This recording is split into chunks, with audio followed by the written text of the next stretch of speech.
kind of a weird name. Sounds a little pretentious. Anyways, I perform best when I'm able to bolster people. I am a rhythm specialist. I can give you, that extra little oomph you might need. Sintra, do you want to make a little performance roll? To start playing a little bit to sort of as you're talking. Yeah. Yeah. Let's see it. Give me a performance roll. You can have advantage here. Nice. As Sintra's talking, and what is this? Is this like beat she's making, like tapping the guitar and playing it, or is like tapping her foot? Hey, Reg, what all can you hear goes me? into this like musical? My computer display? ate shit Yep. this week, so now like, I'm trying to she's make sure it works. playing with this right. I had like, to so she's jumpstart got the like power button. I think it's got these like rings like short. on her right hand, and as she's Can you hear playing, me? like Everything very looks specifically good? with like the thumb ring, she's tapping it against like the body of the guitar. So How you doing, brother? It gives this like little like percussion thumping with it that she's intermingling with like her fingers working across the strings and everything. And she kind of just creates this almost like really easy sort of like beat that almost sounds a little tribal. It's kind of easy to follow, but definitely like drives home that idea of like something that can help people stay on track. Harmonizing, I guess. There we go. I'm not too crazy with familiar musical terms, so if I butcher it, Zach, I apologize. But oh, you're all good. Yeah. As Sintra plays music, and all of you sort of can help, kind of bob your heads along, or kind of tap your, well, some of you tap your feet. You're sort of Test low. 1, 2, 3. Can you hear me? as you guys sort of listening on along, quite a performer. Testing 1, 2, 3. Yeah, Can you hear so me? that's Hope it sort looks of good. how my magic works. That's what I focused on. That's what I went to school for.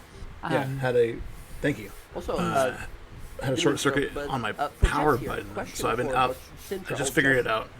My computer is in zombie mode. Everything's taken apart but plugged in. Something around So I can play her that, like, in this and moment stream. where she presents her skills, do we actually see that So powerful if I protection? automatically, or like, is there, if I suddenly musical disappear, notes floating around, if I suddenly like, disappear, that's why. magic, like glints and glow or something like that to show it off, or is it less so just like the more so just like the presence she has? It's a combination of both. There is this like presence that it's almost like contradictory to like being like from the Winter Court, right? Like after everything that we saw the Winter Court does, knowing that they side with Lolth, here's this person that is very much vocally and visually from there, has this almost like protective feeling around her, but it's also kind of like enhanced by the music, and like as she's like playing the guitar, it just No, sort you're of, not like, crazy. The Thursday night campaign. There's like a little shimmer died, in the air, kind of like so when you we see are like a very fine using backup powdery characters to snow go rescue touch our the other light characters. in like the daytime, where you see like the little bit of glitter, but then kind of like dances away on the wind.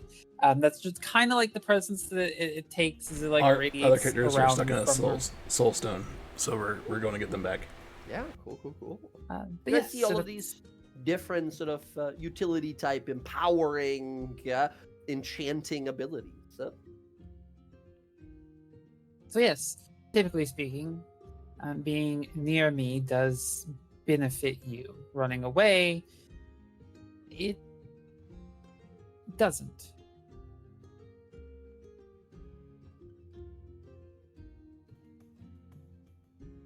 Okay. Thanks for sharing. How about you, Klaus? I mean, you saw a lot of what I can do. I can do magic, and I just blast them. That's pretty much it. Yep, that's my specialty. And then obviously I'm a charmer as well. I can charm myself into any room, stock it up, Okay, thank you. subterfuge, the whole deal, kind of a big deal. But that's about it. That's it. What else do you want to know? Do you have specifics? Do you have anything more special, or is it just I hurt people and I can talk good? I mean, that's what we're here to do, right? Klaus, you're like, that's usually way more than enough, right? Yeah. So as you sort of... ADM. Right. During the fight, while I was kind of like observing Klaus's like style of arcane casting, that did I notice anything unique that kind of stood out that whereas Klaus is kind of for sure. For sure. I think seeing how he fought at the time, you have worked with a lot of spellcasters in your life as a part of your agency, and you generally know when someone has skill for magic or talent for magic. There's a lot of skilled mages where you come from. You've seen a guy throw out a fireball. You've seen a guy blast out a cone of cold or some even big like force wall or some crazy powerful spells and such. But what you don't see often is someone effortlessly blasting out magic in a sequence, because it's usually like boom, okay, boom.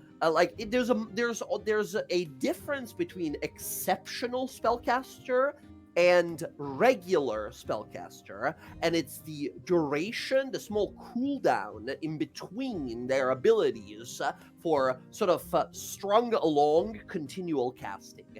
You saw no such pause with Klaus. Whatever he was doing, he was just throwing it out, right? And it didn't seem like he was throwing out the most devastating, powerful spells, but he was to the south of the battle, and you sort of kept an eye on him all floating around. He was just non-stop, like like barraging. The magic was just pouring out of him. There was never a pause. So while he has the like big charming smile and he's sort of very self-confident and such, you saw what is definitely signs of less so magical wizardry. But someone who is not only born with magic, but fully tapped into that potential of letting it flow out of them in calculated magical violence. He's a very skilled sorcerer, something that is quite rare.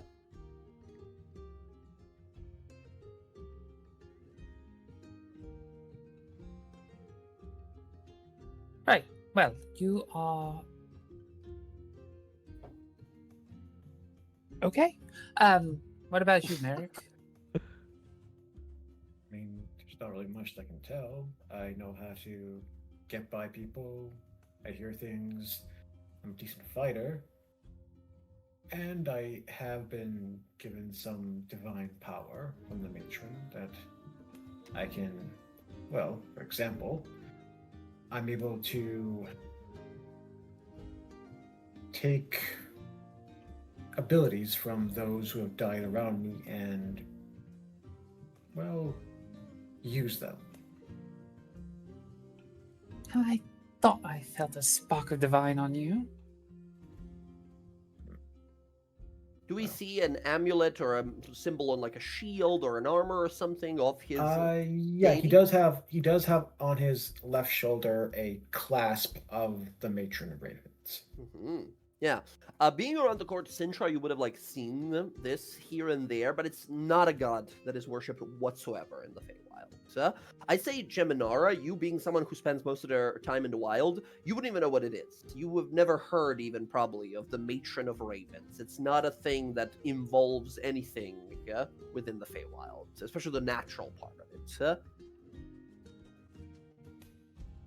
That's one of your mortal deities, right? No, it's all our deities if you choose to follow her. I assume she's not Sintra, where you've sworn oaths to some greater power.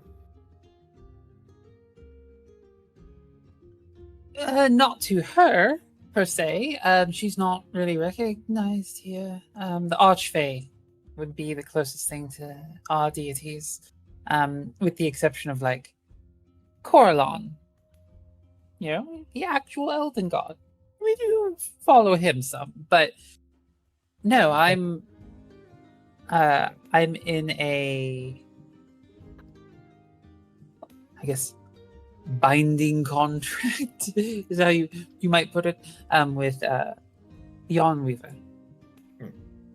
Well, thank you for sharing that. I'm not too familiar with Coralon or the Archphase, as they're not one of the approved deities in the Empire. It's Who's that It's weird. Pokemon? Approved. An approved existence. As a quick mention here for our Feywild friends here, the sort of the origin and the lore of the creation of the Feywild. It is believed by some. Nobody knows if this is true or not. A lot of people in the Feywild lie to you. It turns out, so nobody really trusts word of mouth too often. But the origin story of the Feywild is that it was like every other of these powerful prime deities or betrayer gods, they made a realm for themselves after they were sort of banished from the original sort of the prime material plane. They made a space for themselves, and Coralon, the Archheart, the god of art and beauty, everything that sort of kind of encompasses. He made, instead of a plane, a canvas to paint on. And he painted and he painted and he painted, and eventually the paint came alive and became the very first Archfey or the first satyrs and the dryads and stuff like that. Now, if he is still in the Feywild, if Coralon is still around, we don't really know. No one's really met the guy, or maybe they have a mask, who knows? But it's basically a giant canvas that came to life. Yeah. We're a living painting. Mm-hmm. But yes, so if you're ever wondering why I'm covered in a spider motif, it's because, yes, I do owe a lot to a spider, just not the spider that we're trying to kill. Mine's benevolent. The betrayer. What? What? So genuine. Yes, Jan Spinner. He's a giant spider. He is a collector of stories and tales. A lot of my songs are dedicated to him. It's sort of like, I guess, what you would equate to praying and offering. I make songs that tell stories, ballads and the like, and every so often I give him one of them to add to his collection. I looked at Gemidara to see if this is bullshit or not. Is this true? You look over, Gemidara is gone. You look over, what the fuck? And you look over and you see someone poking behind a tree, yeah? So just to be sure, and I'm very clear on this, your spider entity has no allegiance to the betrayer god, the Spider Queen, correct? No, he's Insight check? He's a very big proponent of neutrality. DM, insight check? You can absolutely give me, instead of an insight roll, you can give me an insight roll. But first, make me a religion roll. On the religion roll, you have disadvantage. An insight roll, you can make normal. Yeah, I was hoping to do like a history or something too to see if I noticed. Yeah, history or religion, both can work here. Okay. So, religion at disadvantage, but religion at disadvantage, but insight normal. Klaus with a 10, you're thinking to yourself like, there's a whole thing with there's a whole fucking thing with the spider evil goddess, and you work for a spider guy. That's a little weird. Yeah, Merrick, you're listening to it, but you don't know much about it. So the word, the name.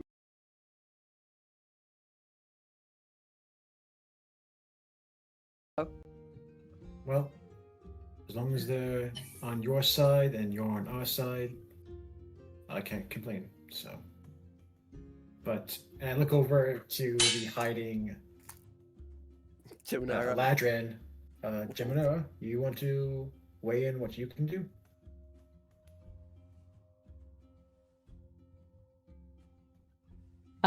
She slowly was backing away when Sintra was talking, hiding behind a tree. She's like 20 feet away. She's looking behind a tree. Hey, is there... Okay. So Oh, you wherever can hear did she people? go? So I can't. We can see her ears sticking out from behind it. They're sort of big and pointy there.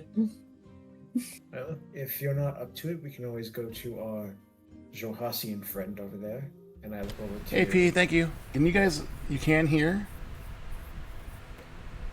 Because I've got my volume turned all the way up for Nizlik, the stream, and I can't hear it. It's not your fault. Rav picked a very hard name to pronounce. How about we just call him Nick? No. I like Ick. that, Nick. Ick. Nizlik Thank you. or Nizik? Nuzlik. Nuzlik. Nuzlik. Nuzlik. Close Where's the enough. I sound come from? Yeah. Pretty common Jurhasi name. It's like the John over there. Ha. What is Nizlik doing, by the way? Is he just like booze in hand, or is he just sort of like arms crossed listening to everyone? What is he doing while everyone was sort of showing what their talents and abilities are so we can kind of work better as a team, huh? He's listening, but he's not really participating. He's sitting there. He's drinking. Mhm. Where are Excellent. We just left the Court of Summer, and we've been traveling for a few days. We're making our way towards the Phoenix Rest, where we are supposed to ask some of the Phoenixes to help us go into the lands now consumed by shadow, somewhere between the Nim Fields and the Wastes of Wind, where the Seed of Corruption, presumably the item which the party is held in, as well as the Taskin is held in, is located. This is after like 2 or 3 days of travel. We've stopped and sort of sat down, and the party decided to have a little conversation. A little moment of peace. Quick question. Everyone took a mount. They were giving mounts when leaving. Would Nizlik ask for one, or is he just like running along with the party? So far, Klaus has his floating disc. Sentra has her summoned Kelpie, the magical horse of the Feywild. Jiminara was given a nearly perfectly spherical giant hamster. And then Merrick was given a giant pink ant named number 3. Would Nizlik, seeing what kind of strange mounts they've been given, would he ask for one, or would he just be running along? He's definitely fast enough to do it. I think he would ask for a mount, so that way he can drink and travel. Drink and travel. Awesome. Well, let's see what they have for you here. Something steady. Okay, well, the pogo stick is out of question then. Instead, giant beetle. Let's see here. They give you a unicycle.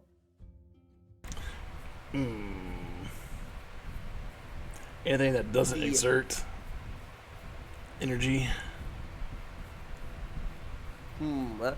They come back. Let's see. They come back with an ostrich, a gigantic ostrich that just sort of looks at you. It seems to be wearing a monocle. All right, we'll take this one. Excellent. You've been riding along on an ostrich. All right. But yeah, as Merrick sort of looks to you and asks, "What about you? What's your deal, Jorhasian?"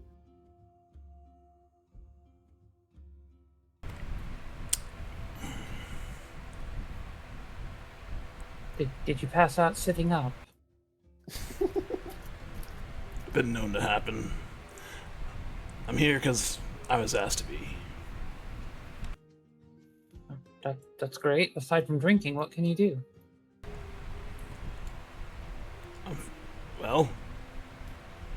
I'm good in hand-to-hand combat. I'm pretty fast. Yeah. That's about it. So your whole thing is punching things. Yeah, pretty much. Maybe get the lucky, stunning hit on a caster or something. Well, I have to say, in terms of places beyond the Feywild, the Empire seems to have a better stock of people. Just based on what I've seen.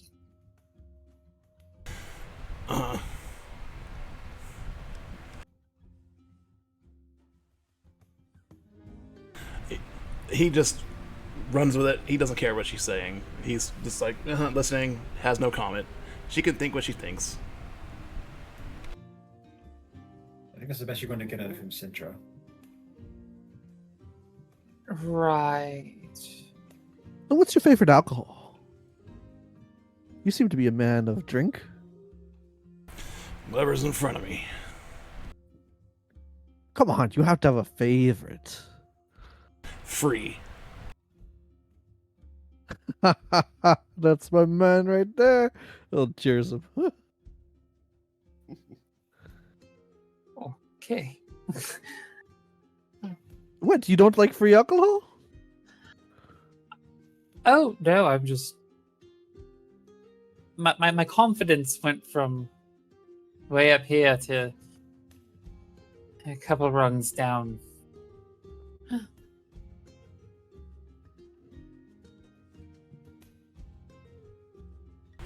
Well, We'll see what he can do in person. He's here for a reason. Well, he held on against those. I'm not here to inspire confidence. I'm here to do a job. Well, he held his own against those Shadow Fae, so Yeah. at the very least we know he's handled himself in a fight, which is a good thing. Though I anticipate we're not going to be doing much fighting, trying to get where we are and rescuing those captives. But Merrick looks back over to Geminara.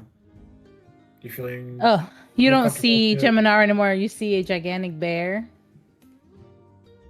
that has like blonde hair, a little bit, some blonde in it. And Is she's it still hiding behind a tree? a little bit, and then she just like kind of waves. You guys know that image of Shaq trying to hide behind a tiny tree? Right. Gemini, dear. Come on out. No one... You're fine. It's just us. Just gonna sit here as a bear. I'm guessing she doesn't do well with strangers. I'm thinking it's just talking in general. She seems a little prone to stage fright.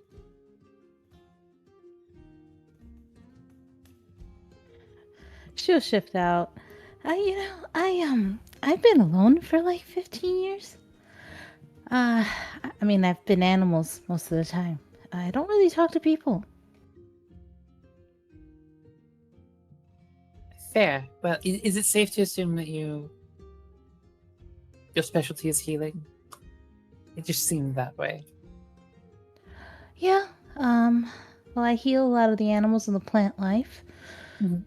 Around here. So you're a caretaker of the forest? Yeah, I love the animals here. That's why I'm helping. They're destroying the forests and parts of the Feywild that are our home. You know, you're from here. Yes. They will eventually go to the winter side. I'm sure that is where you're from. Oh, it's already gone there. I'm actually from the Autumn Court, though. Oh,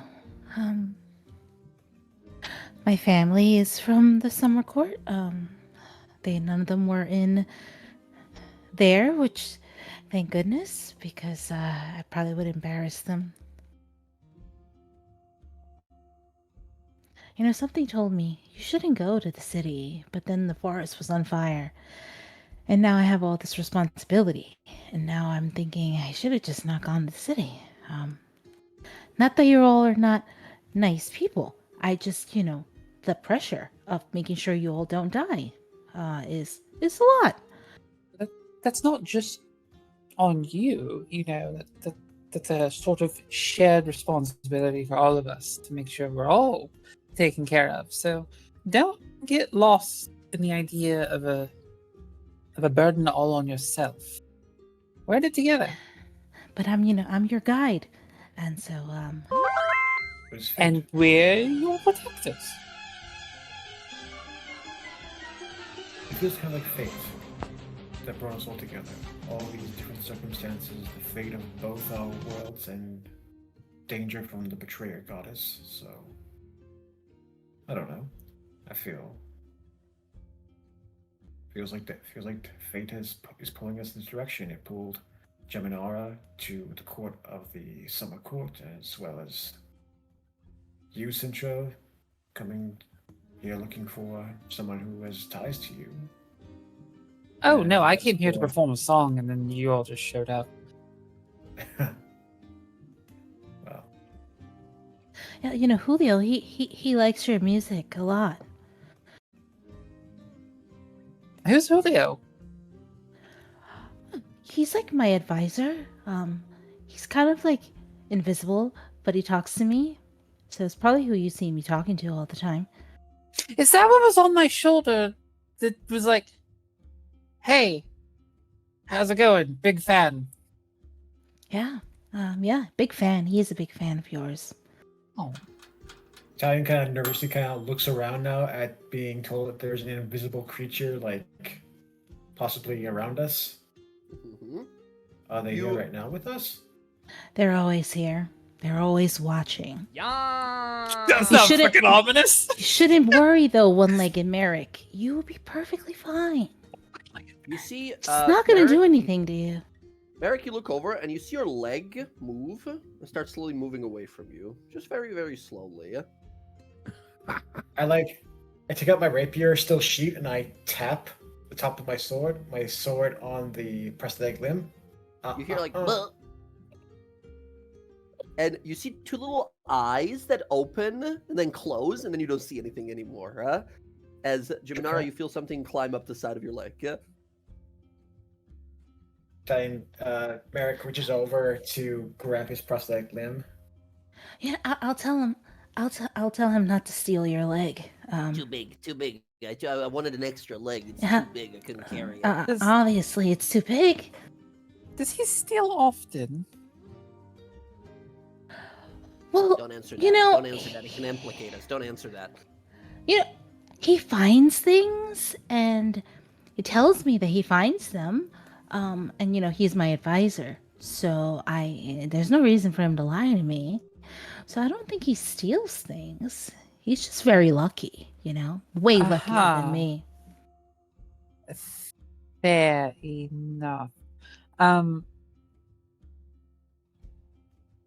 Don't find things in the party. Just in case. Well, I don't look for things. Oh don't no, do that. not you. That was directed to Julio. Oh, Julio, you can't. Are you trying to steal the leg? No. I thought you were just looking at it. I thought you were just looking at the leg. Just a glance. Just a friendly glance. Nothing more, really. And you guys He see? was just Do you tell him curious to like? about the leg. You watch as appearing there on her shoulder is a tiny little multicolored lizard creature. You see this little guy, yeah? He looks so As it sort of happy. appears- Yeah, you see a little chameleon appear, a multicolored chameleon appear. He gives a little wave with his two little fingers, says, "Howdy there, name's Julio. I'm the protector of this here Geminara, and she is my best friend. So if any of you want to go at her, you gotta go through me."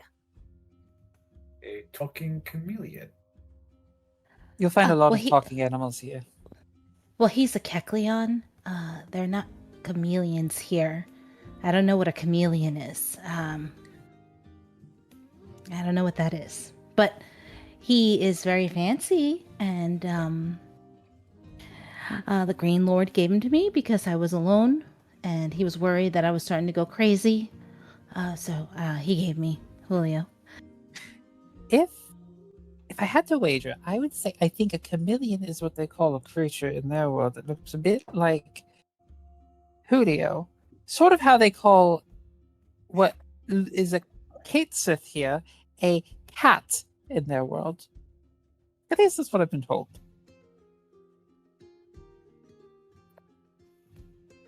Oh, a cat? Yeah, they have like their own versions of our animals that just aren't as nifty. You mean a litten? I have no Feline idea what a animal? Oh, a litten. No, like I mean more like the. Jen has like the Fey dictionary open on her fucking other phone, the other page. They're all Pokemon. I just want you to know that they're all Pokemon, and that's what they'll be. Gotcha. That's I all like the Pokemon. idea of these two comparing animals from their opposite sides of the Feywild. It's like, no, like this.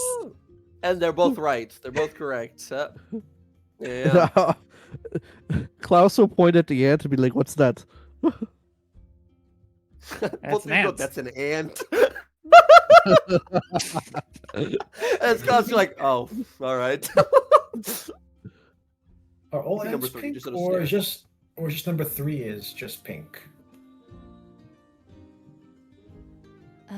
Well, they could be any color, really. Maybe pink is their favorite color.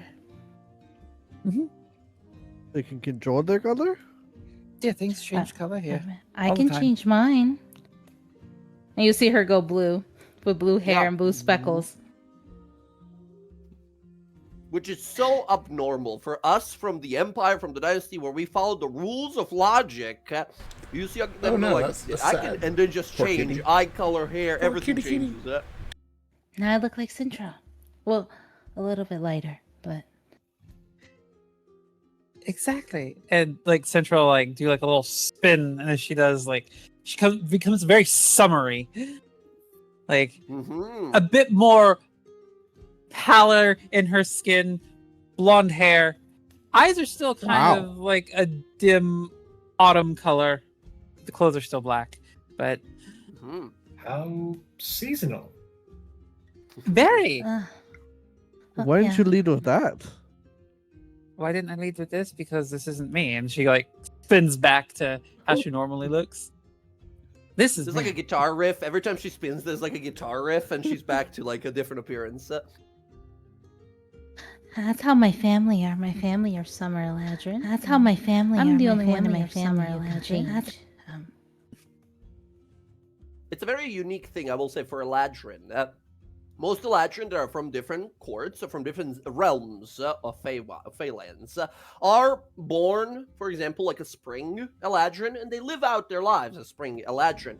Sometimes they can be influenced to change their abilities, but the ability to change your sort of appearance and Eladrin alignment, seasonal alignment, is a very rare ability. It's not a lot of Eladrin grow up and live in their own sections without interacting too much with the others.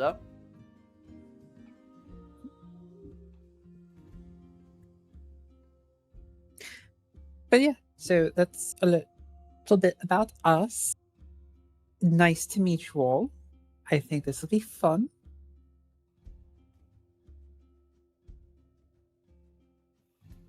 I'm trying really hard to be nice and polite and not be overly. Are you normally not nice? I'm usually a little more chaotic. Queen Titania gets very upset most of the time at me. I'm not necessarily her favorite person. Alondra was, but I'm working on it. That's the hero of the Fey realm, right? Alon? She's very Was. upbeat. Very upbeat. You know, like She a little will- too much for me. It was a little too much, but you know, Oh, you not know for her. everyone. She's your Well, she's in the rival. summer court. Rival is what we became.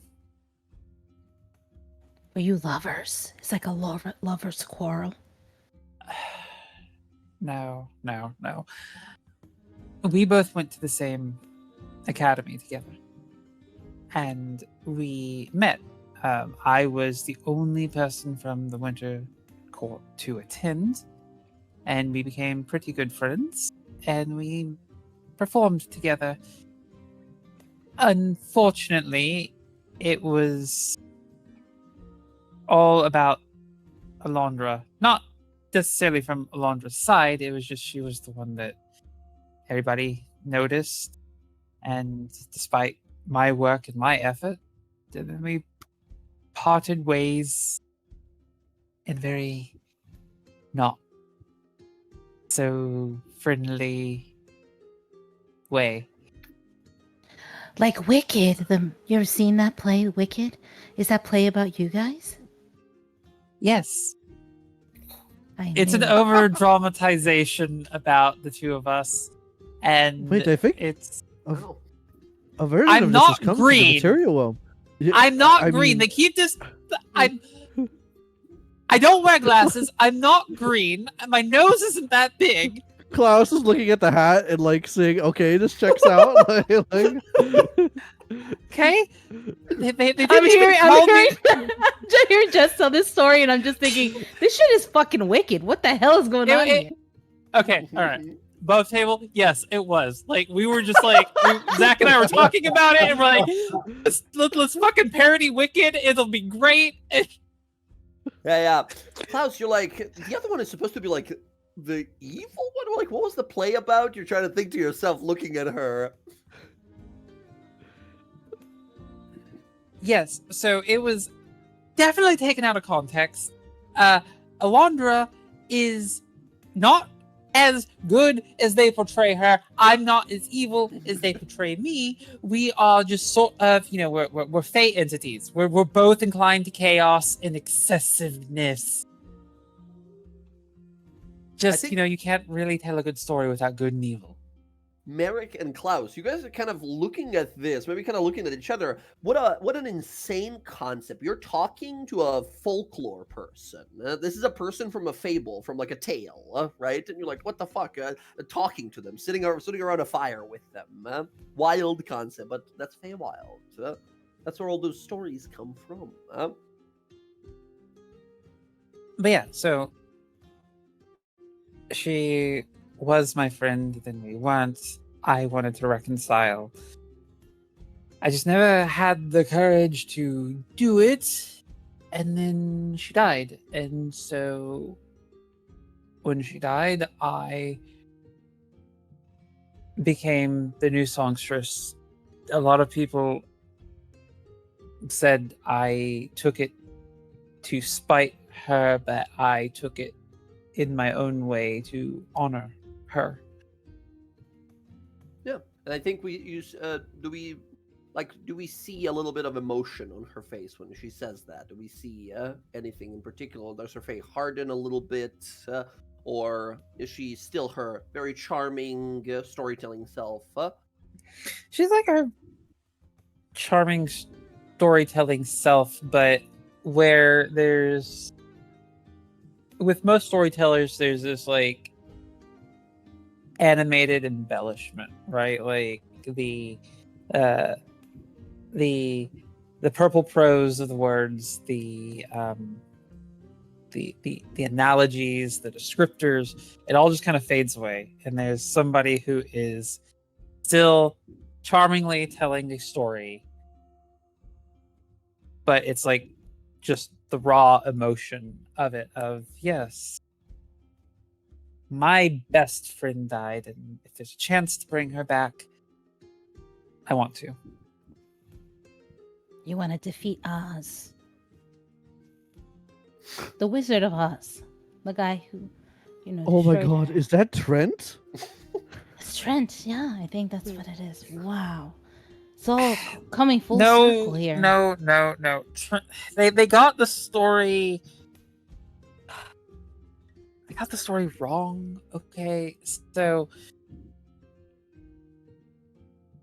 there was no. Is he your father? No, he's not. No, Wow.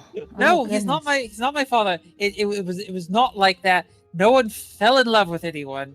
We were two musicians who the singer got all the credit. No one appreciated the guitarist, and I decided solo career. Somehow that equated to good and evil witch. One falls in love with a magical wizard. Maybe because she's a wizard, they interjected. I don't know how those work. You guys don't tell stories that great. A sore topic, it seems, for Sintra, right? It's just like a story. It was great at first, and then they did way out of left field. Based on a true story, my ass. More like inspired by a brief conversation. Interesting. So you're here to save Alondra? Yes. I'm not giving her the title back. I actually earned this fair and square. I'm honoring her by having it. Do you think she'll see it that way?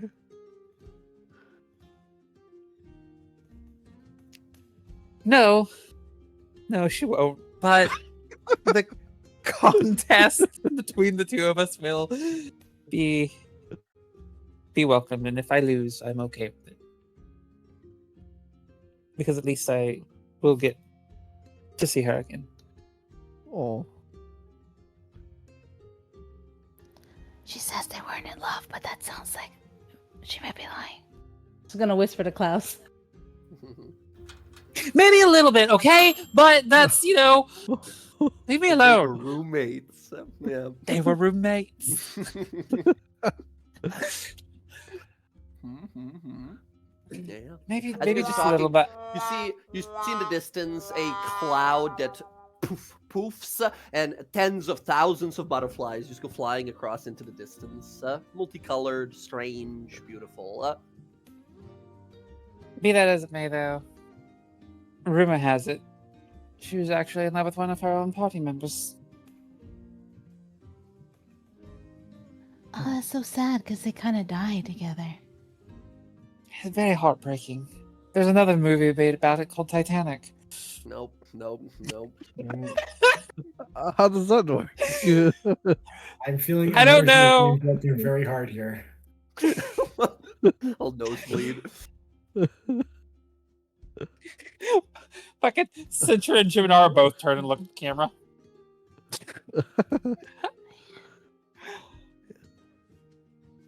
Well, I'm gonna say there's a lot of things in the Feywild you have to be careful for. Flowers may not be flowers. Things may look like something and it could completely be something else. So just be very, very careful here, okay? Didn't you say it's by will? So if I will the way, it'll show itself? No, it's this place's will, not your own. You don't fight it. This is the best way I can put it. Got it. You let the stream take you. Pretty much. And we have measurements on our maps for people like you. Right? We don't really bother with the concept of time and distance because it really is whatever this place wants it to be. It takes as long as it needs to take, and you walk as far as you have to walk. That could be... I'll just fly. Well, what that is to say, you could stand up, take one step forward, and be exactly where you need to go. Or you could walk for what you would perceive as 7 days. Just depends. Klaus will stand up, focus really hard, and step one step forward. Take a step forward, huh? You see one of your gold coins falls out of your pocket and starts slowly moving away.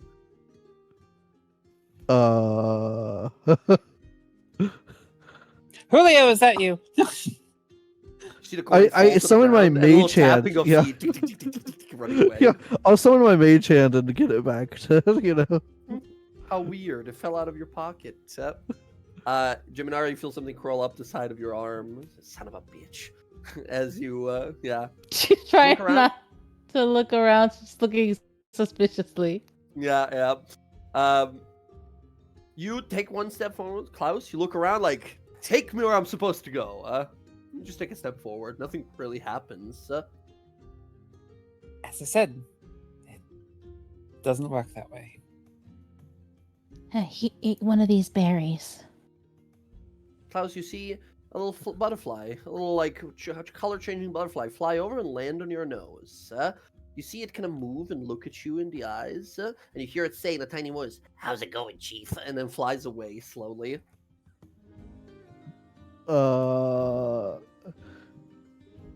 It's going How's well. How are you? It's a butterfree. A butterfly? Yes.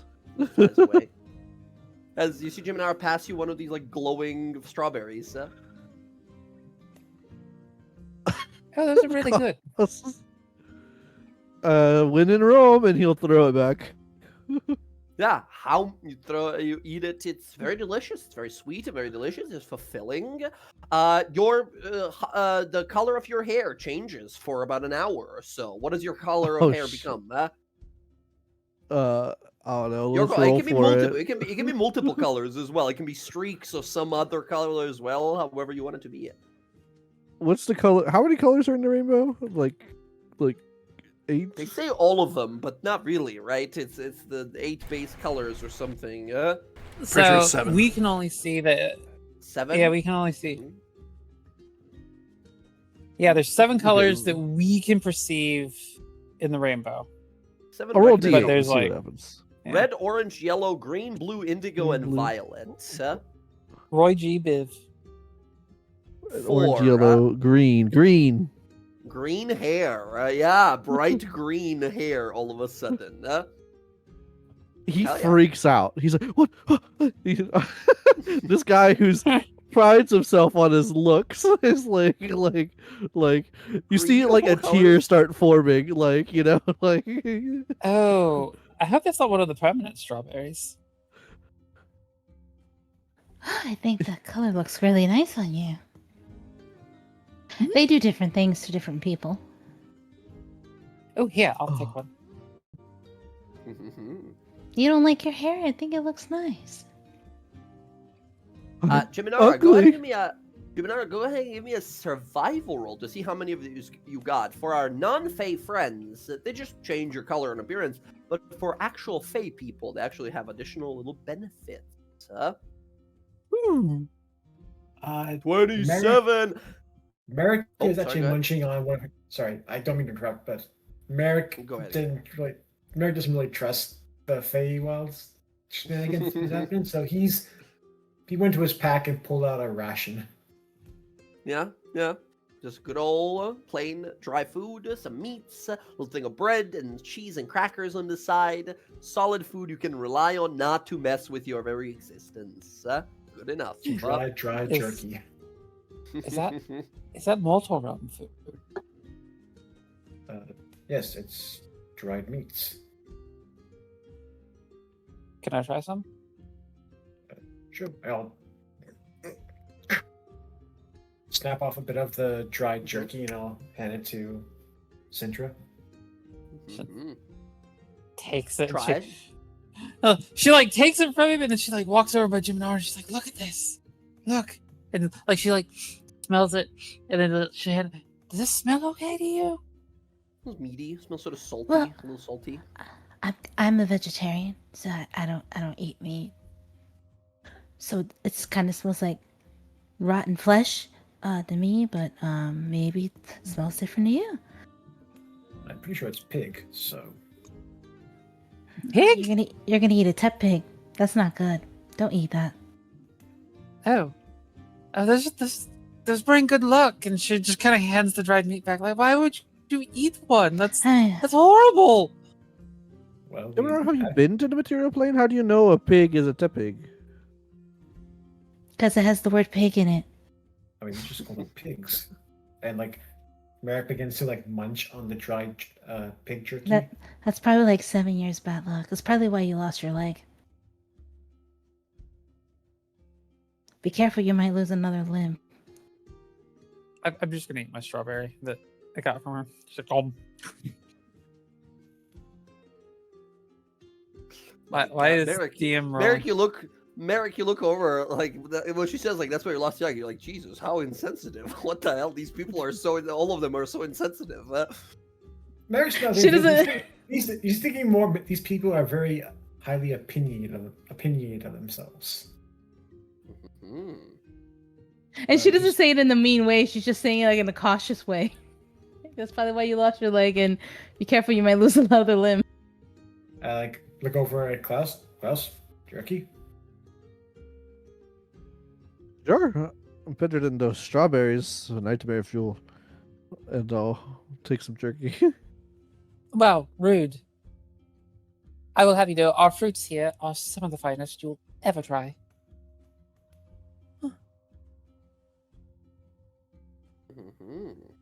Meanwhile, How many Nuzlocke is berries grooming do I have? himself and pops a few lice in his mouth. Do you want a berry? She'll point and then look at this like, do you want one of these? No, thank you. You can like stick it in your alcohol and let it absorb all the alcohol. That would dilute the alcohol. You know where we should take you? There is a tavern here that sells the absolute best honey mead.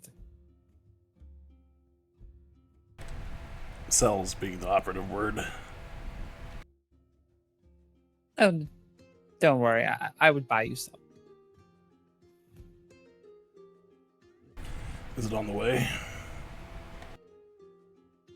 Could be. Could not be. Is everything in this place weird? No, it's normal. I guess You it and could I be have weird to very people. different definitions of normal.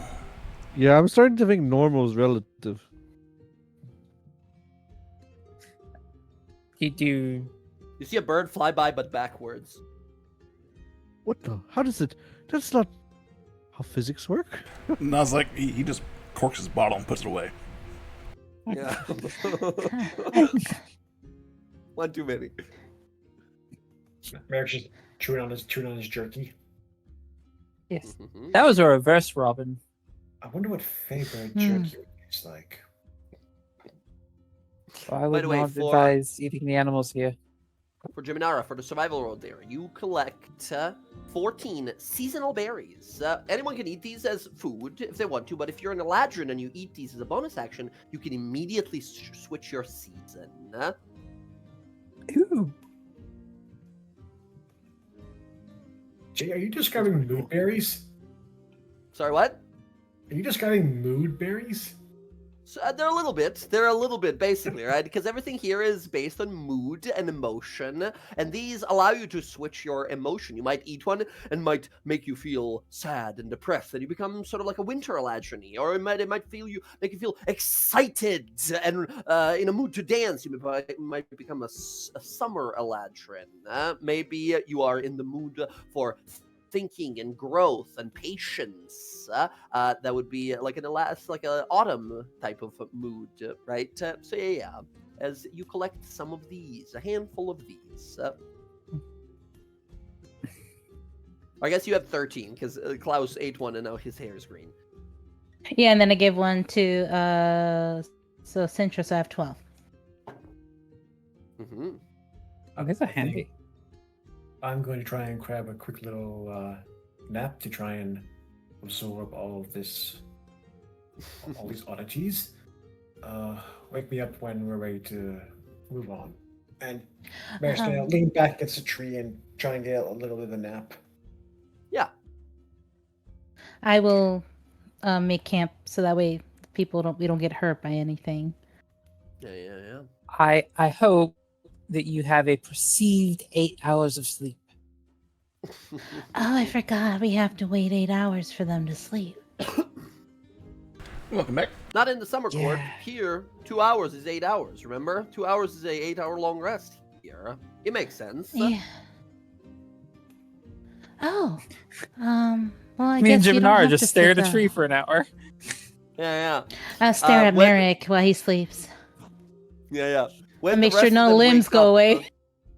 When the rest of them sort of like wake up, we see over here like Jiminara and Sintra finishing a conversation, saying like, "Anyway, that's when they call me the Garlicle. I'm gonna go now." And he like walks away. Yeah, little garlic guy.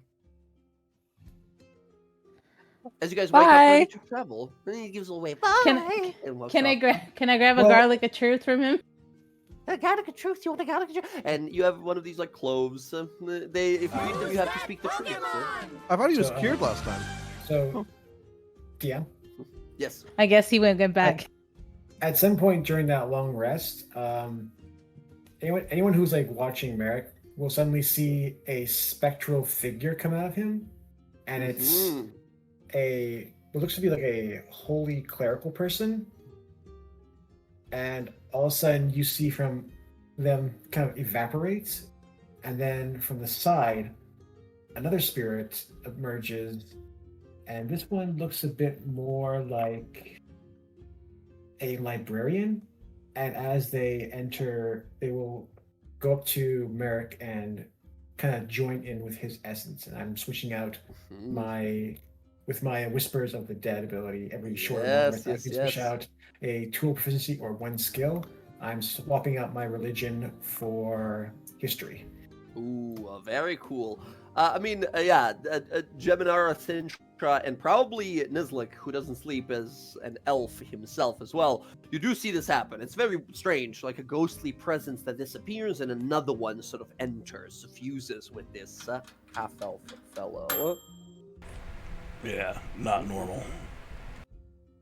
That's not us. That has nothing to do with here. That is him. He's possessed by spirits. Should we tell the queen? I mean, we could possibly tell her. But I'm gonna go. Hold on, I'm gonna go over to Merrick. I'm gonna like shake him awake. Merrick. What? Shoot awake. Are you being attacked? I don't want to alarm you. You were possessed by a ghost. I can't give her like a Or confused violated, look. one of the two. Yeah, it like went into your body. Oh, right. I probably should have warned you about that. Whenever I take rests, if I so choose, I can. The Matron of the Ravens offers a spirit with a skill or knowledge that I wish to take part of, and I am more proficient in knowing that.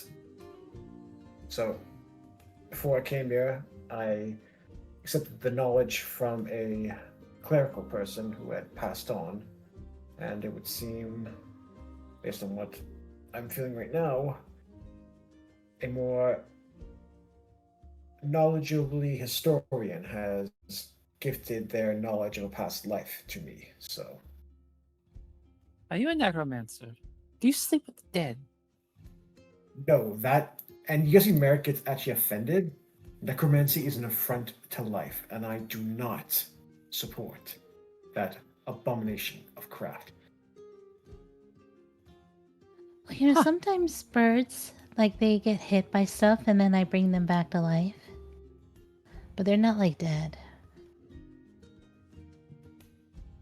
That is different. I am affordably against the craft of necromancy and raising the undead. They are an affront to the natural order of the world. And Okay, well, you're aware though that you're another person's inside you.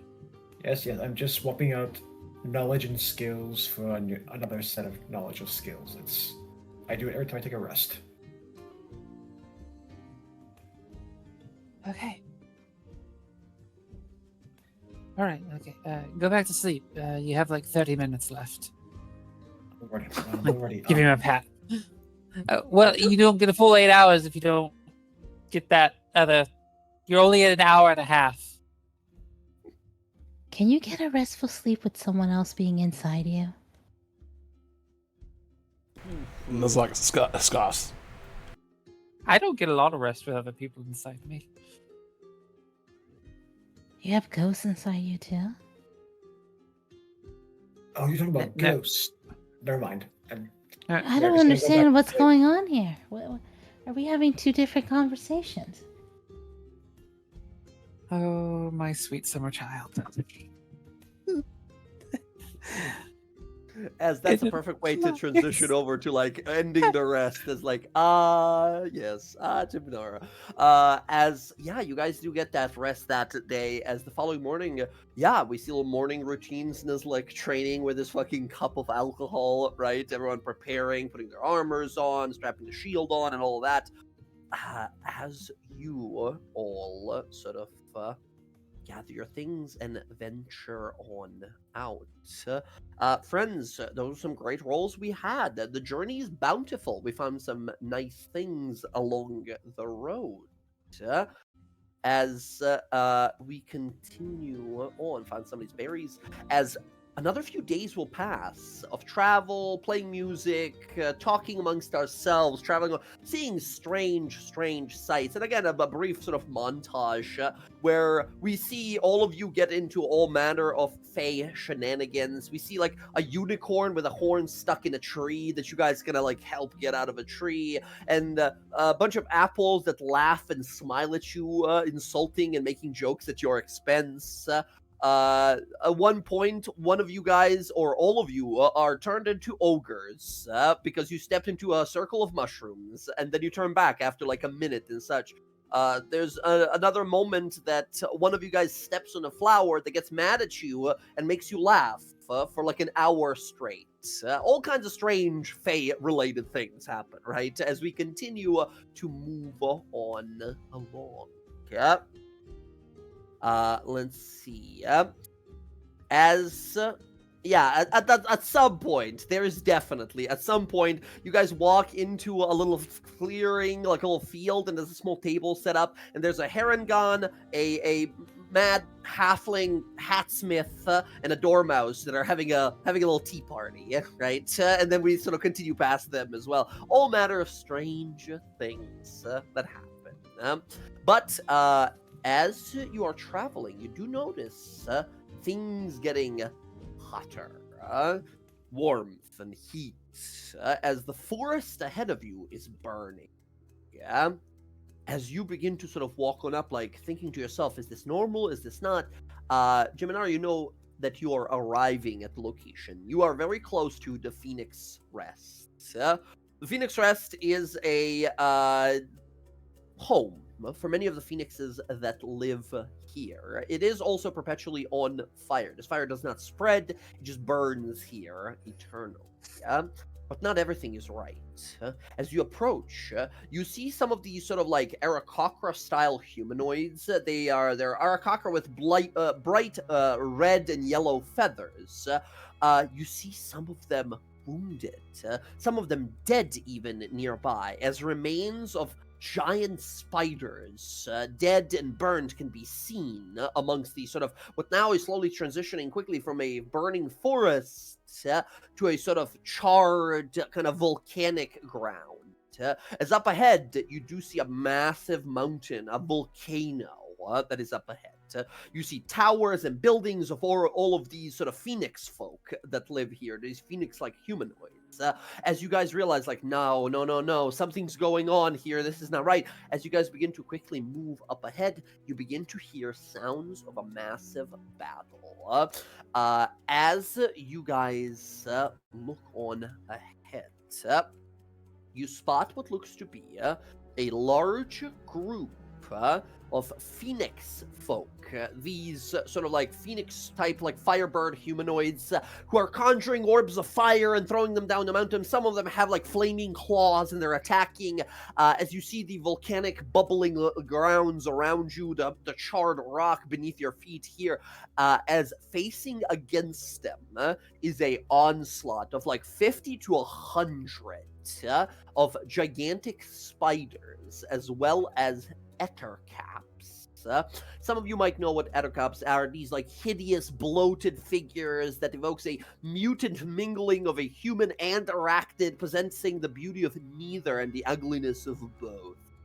The sort of clawed, spindly, multi-jointed limbs that hang from a bulbous, stunted body and multifaceted eyes, and a pair of chittering mandibles that complete this sort of grotesque picture.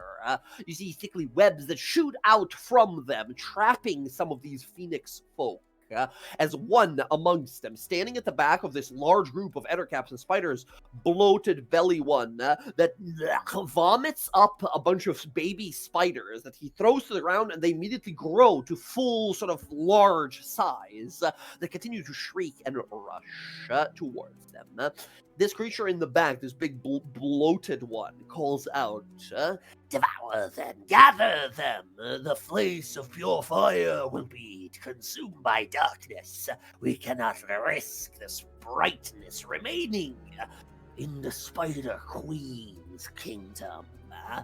Make it fall!" As you see at the same time a booming voice from the top of the mountain. "Children, fight them back! The eternal flame persists!" And a volcano erupts, sending globules of lava and flaming rock to land on a bunch of these spider warriors. As one big boulder that landed with a giant comet begins to move and then stand up in a vaguely humanoid sort of golem made of like volcanic stone, and then where its head would be, just a pyre of flame emerges. As it stands up, this flaming kind of golem punching and defending these, as the rest of these phoenix folk are blasting away at these intruders to the mountain here. As friends, as you all rush up, I'm going to put you on a map. If Roll20 will do the thing. There we go. All of you guys should be on the map now.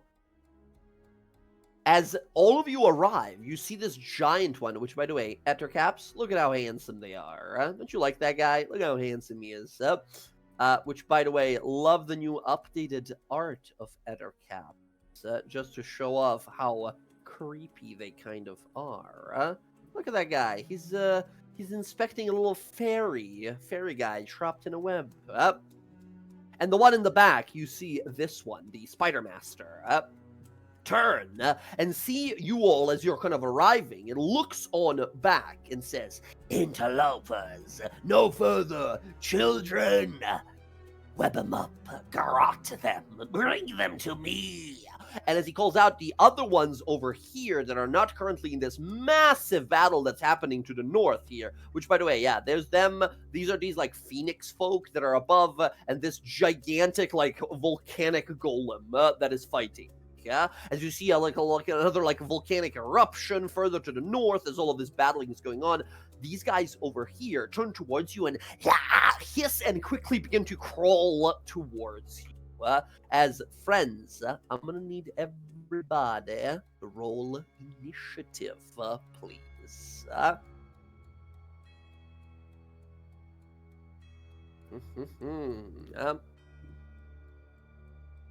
We have the Spider Master, 19.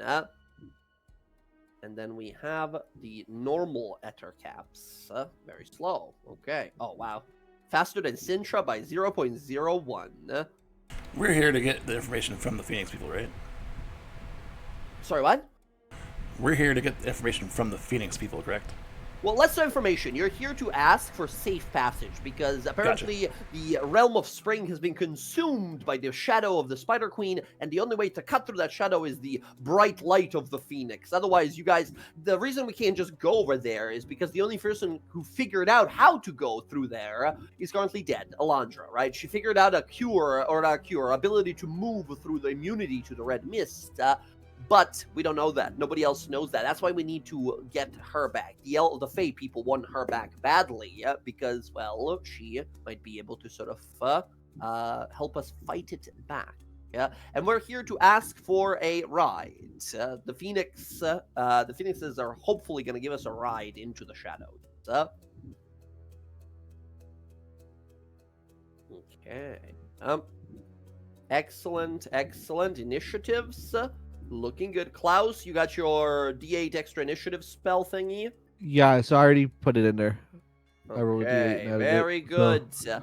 Excellent. Friends, as we begin this here, please go ahead and move yourselves up to your movement speed as these Ethelcaps start sprinting towards you. And we're going to pick it up after a little break. We're going to take 5 here and jump back into it. Yeah. Would my seed count for my movement speed? If you're riding it at the start of the battle, yes, for sure. Fuck yeah. We're gonna Gotcha. jump up in here with Merrick. Sure, going Or not right Merrick, on in there. Nizlik. Nizlik, yes. I'm a wall. I'm a bit of a wall. Klaus, you can fly, so you can tell me how that's what high I'm up doing. as well. Up Yeah, here. I'm going 40 feet up. 40, just whoosh, floating on up. Yeah, you see some of them diagonal. beginning to gather these like web orbs that are about to throw your way. Yeah, as you realize, like, okay, let's not fall. Let's not fall into the fucking lava below. Which, by the way, you guys, everything that you guys are standing on, it's pretty easily kind of to tell here. This down here is all like, you know, the lava flow that's coming from under. It's kind of hard to see because all of them are fighting on it, but there's a bridge there, right? This location here, there's a bridge, and all of them are sort of blocking the way. This giant golem is stopping them from advancing. Yeah. All right. There we go. And then, Jiminara, you do have your familiar if you want to have him in these combats.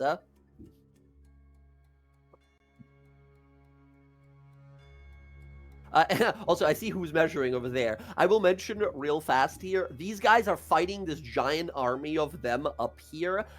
We need to take care of the guys that are trying to run at us. This guy's at the lower end, as well as the Spider Master, who seems to be the leader of this here attack. If we're able to do so, our Phoenix born allies should be able to push, and then together we can squash and squish the last remains of them. So you guys just gotta deal with what's on your side of the map.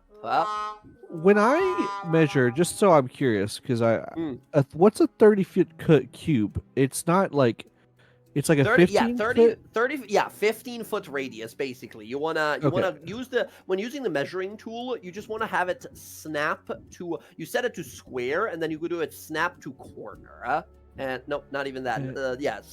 Where is it? Snap to center. Snap to center is like this. Yeah, like a fun thing that I always remember whenever I'm doing like the distance of like spells, like the width of it, it's always double the height. So if it's a 30-foot like explosion, it's a 60-foot high explosion. So right. But if it's like a 30-foot square, then it's like exactly 30 feet, right, on each side. So if you just use the measuring tool, you just do snap to corner, and then you just have it like snap on the actual, like, 5x5 grid. Gotcha. Okay, gotcha. Okay, was just curious. Gotcha. Okay. All right, excellent. Friends, 5 minutes. Snacks break, snacks, drinks, bathroom break, whatever you got to do. I myself will be right back. All right, see you guys soon. Let's go.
No way.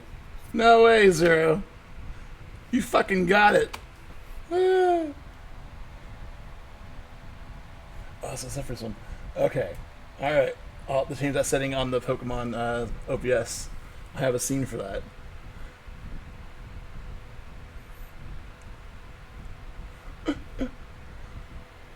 Congratulations, you finally got the stupid sword. How's it make you feel, Zero? How long has it been?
Okay, so it's set.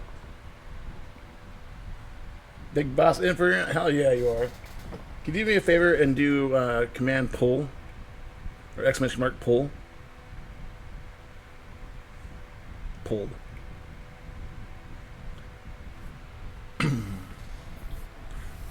Pulled. Pulled.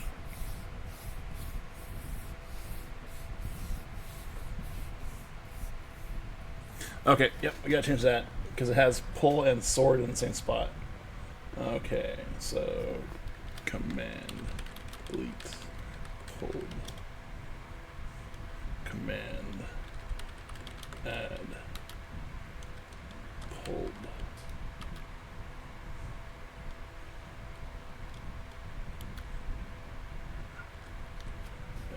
Zero first. 1, 2, 4, the blade.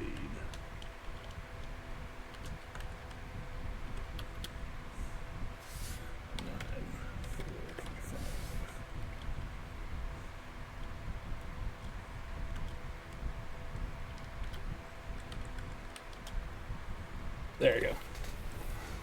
All right, so now we have a command for that. That's the first time. Congratulations. I will hook you up in a while. Once everything settles down over here. Let's see where you're at.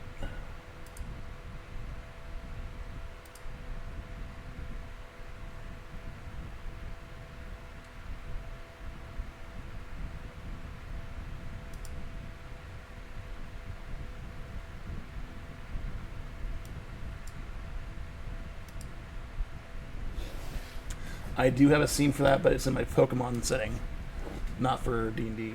I need to add it over here. Remind me later. I'm gonna add your name to the scene, and you'll be the first one.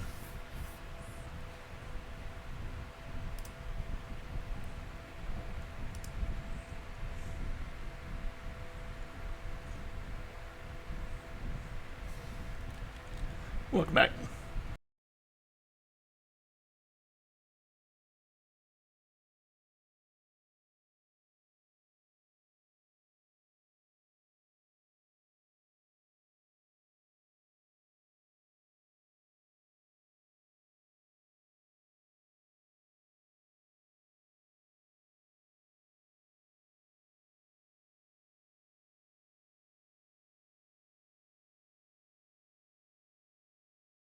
being under attack. A group of large spider humanoids. These horrible things called ettercaps are assaulting it with large numbers. We have to stop them. That said, initiative begins. Klaus, you are the first to act. What do you do? I think we just stay. I think we just do it. I think we just hit him with a fireball. Fireball coming out. Try to get everybody Nice. if I can. Figuring it out. Something Might like not that. be able to get the bottom guy here because I think Nizlik is gonna get caught by it. 20 feet, yeah, because Well, this you is just also had No it. way. No way, Zero. Yeah, Oh, it you just looks had good it. like this. You This is fucking 20 got it. feet, but this is also 20 feet, which Yeah. is not, right? Still, that's how playing on a grid is stupid, No but yes, way. this totally works here. Everyone but Nizlik will be hit by that one there. Nice.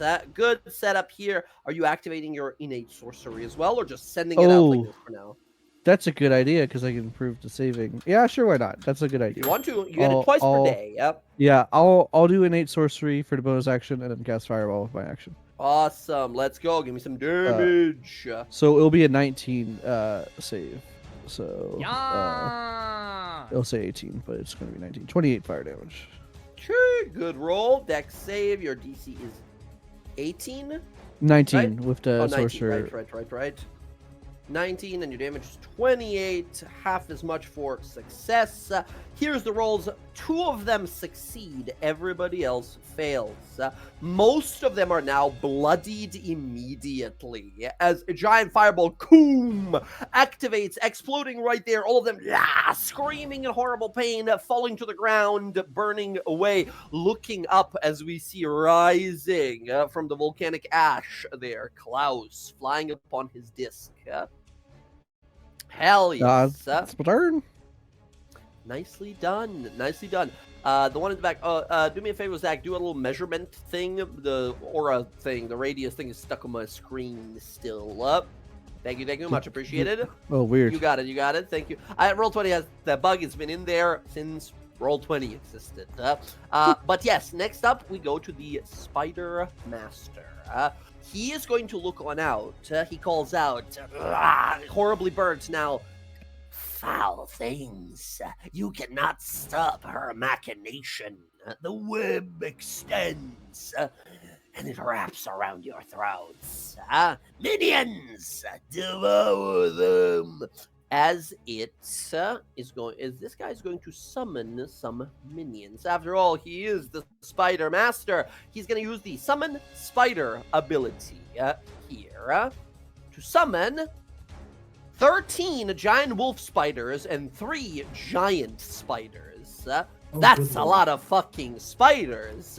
As he slams his hands down into the volcanic ash, 60 feet of him, he's going to move. He's going to move so he can be just as inconvenient as possible. He's going to go over here, and 60 feet of him is just about where Geminara is.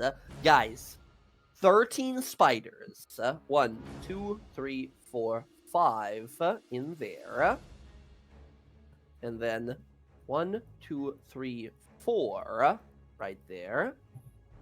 It's 9, so 3, 4 more. 1, 2, 1, 2. So many spiders are summoned. They don't look that powerful. They're not big, scary spiders. But these next ones that are coming up are. Additionally, 3 giant spiders show up. Klaus, right underneath you on the ground, appearing are 3 gigantic, fuzzy, furry, Gosh, great. dark red spiders. As this guy summons all of them, these creatures remain for 1 hour. They're basically his magical summons. They act right after his turn. That is his whole turn, summoning all these vile spiders. Okay. Suck. Next up, we have all of these giant wolf spiders going on the attack. and these giant spiders. First of all, the wolf spiders are going to try and surround and attack. Nizlik, you get 2 attacks against you. Oh, what a start. Nizlik, that is a natural 20 against you for 8 piercing and 10 poison damage. You can, as a reaction... What? What is this? What do you think you're going to do? I'm gonna need you to reroll that. What the hell? Wait, which how? Silvery barbs. Remember, silvery barbs does not work on natural 20s. That's the only. Right. We have it in the rules there. Silvery barbs can. Like that's my first time getting to wield it. Leave me alone. Fair enough. Let me hop back on. All right, still deflect attacks. Nizlik, I don't think you need to roll. You're gonna reduce all of the piercing, but your poison you still take because you can't reduce stats. So Nizlik, that's 10 points of poison damage to you. Thank you for those 10 the points. other guy against you, oh my god, natural 19. Nizlik, that hits you as well for 4 piercing and 4 poison, so 8 more damage to you. Next up, the ones in the back. Merrick, you can make an attack opportunity as a bunch of them are going to move past you to surround Geminara. You know what? I'm good. I'm not going to use my reaction. Okay, yeah. As all of them move on in, they're going to make a bunch of attacks here. Okay, we have 1, 2, 5, 6. Yeah, 1, 2, 3, 4, 5, 6, 7. 1, 2, 3, 4. 11 of them. Okay, Geminara and Merrick. These spiders are going to try and crawl over you and force you to the ground. First of all, 2 of them at the top here are going to work together, giving each other a advantage. Merrick, I need you to give me athletics or acrobatics roll, and you're trying to beat a 19, or you're going to get pushed prone to the ground by these 2 spiders that jump on your body. Which, look at how handsome they are. Look at those beady eyes. Ugh.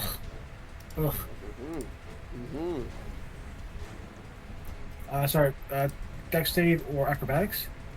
Acrobatics roll, basically, they're trying to grapple you. They're trying to push you to the ground. Okay, I'm going to use an acrobatics. Acrobatics. Big roll, though. 19 is a huge roll to beat.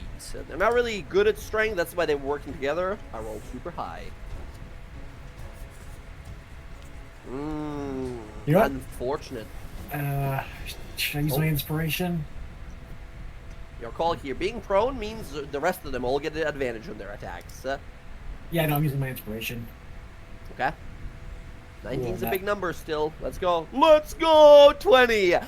You are not pushed to the ground. That's the first 2 spiders. The second 2 spiders, Merrick, they do the same thing. They're trying to force you to the ground.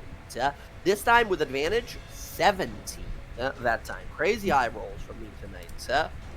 Merrick, again, acrobatics or athletics for you? Straight roll? Straight roll for you, yes, unless you have something to give you advantage. Which I don't think you do. No, I do not. Alright, let's see it. No. Fuck. Unfortunate. Merrick, you are brought down to the ground. That's 4 of the spiders. The last 2, Merrick, will try to bite you now that you're on the ground. Natural 20 against you, Merrick, on the first one. And a 19 on the second one. They didn't even need advantage, apparently. Merrick, you do have a reaction as well, if you want to try to reduce some of the damage. Yeah, no, I am going to... That's why I said my reaction. I'm going to use... Good, so clever, super dodge clever. On that nat 20. Well, of course, yes. So that is 11 plus the 11, 22, down to 11 points of damage from that first one. And then 8 damage from the second. You take 19 damage total. Geminara, you watch as Merrick is swarmed by spiders as they all quite literally pile up onto him. They all like jump on him and are piling up onto him, skittering and biting creepily so. Geminara, that's his 6 guys. Now you're 5. Geminara, first, 2 of them working together try to knock you to the ground. Geminara, you gotta beat a 15 on athletics or acrobatics, or you're pushed to the ground.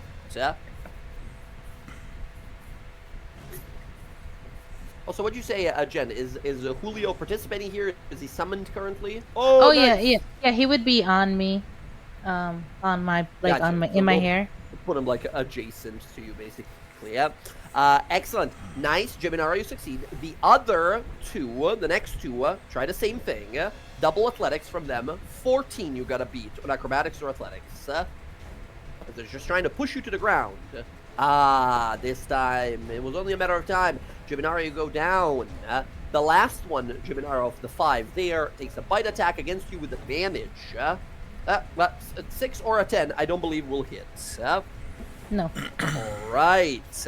There we go. That's all of the summoned spiders. Next up, Klaus. One of the summoned spiders will leap across. Oh, sorry. Also, Sintra, if you wanted to use a reaction attack, you could have attacked one of the spiders that left to go fight Merrick. Sure. Or did you want to save your reaction as well? No, my turn's coming up soon enough. Coming up, yeah. So yeah, I'll make a swing at one of them. Let's go. Oh, Nice. Just a 23. You absolutely decimate one of these. Now, because we didn't pay attention at the time which one this was, Jess, roll me a d6. If you roll a 6, you kill the spider that crit Merrick, and he can take that damage back. So here's a fun thing.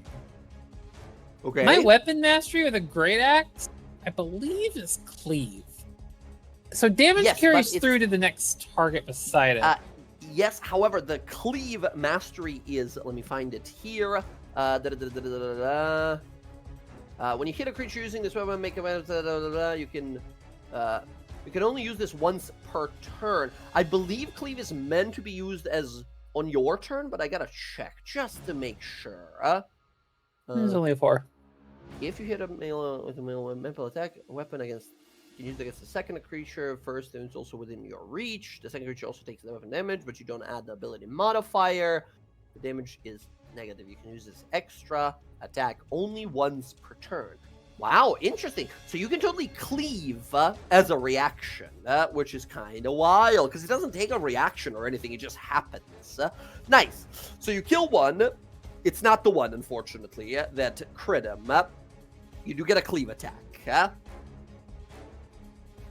Is it a Let's get second attack, or is it like a carryover?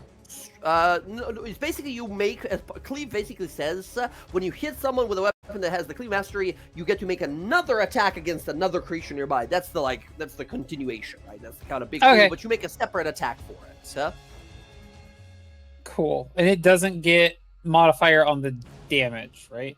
Yes, it's a plus. Your plus whatever magical weapon you add, but you don't add your like strength or charisma or dex, whatever Gotcha. Okay, I'll just turn this off temporarily then. So here we go. Swing. Ugh! Natural 1, no cleave, That's fine. unfortunately. Yep. All right, still you cleave into them. They do knock Merrick down.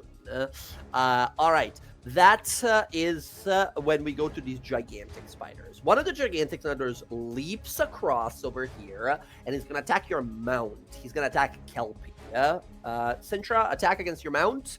12, I believe, misses. I believe so. Let me check that. I think it's got like an AC. I think it's 14. Oh no, 12 would meet it. Yeah.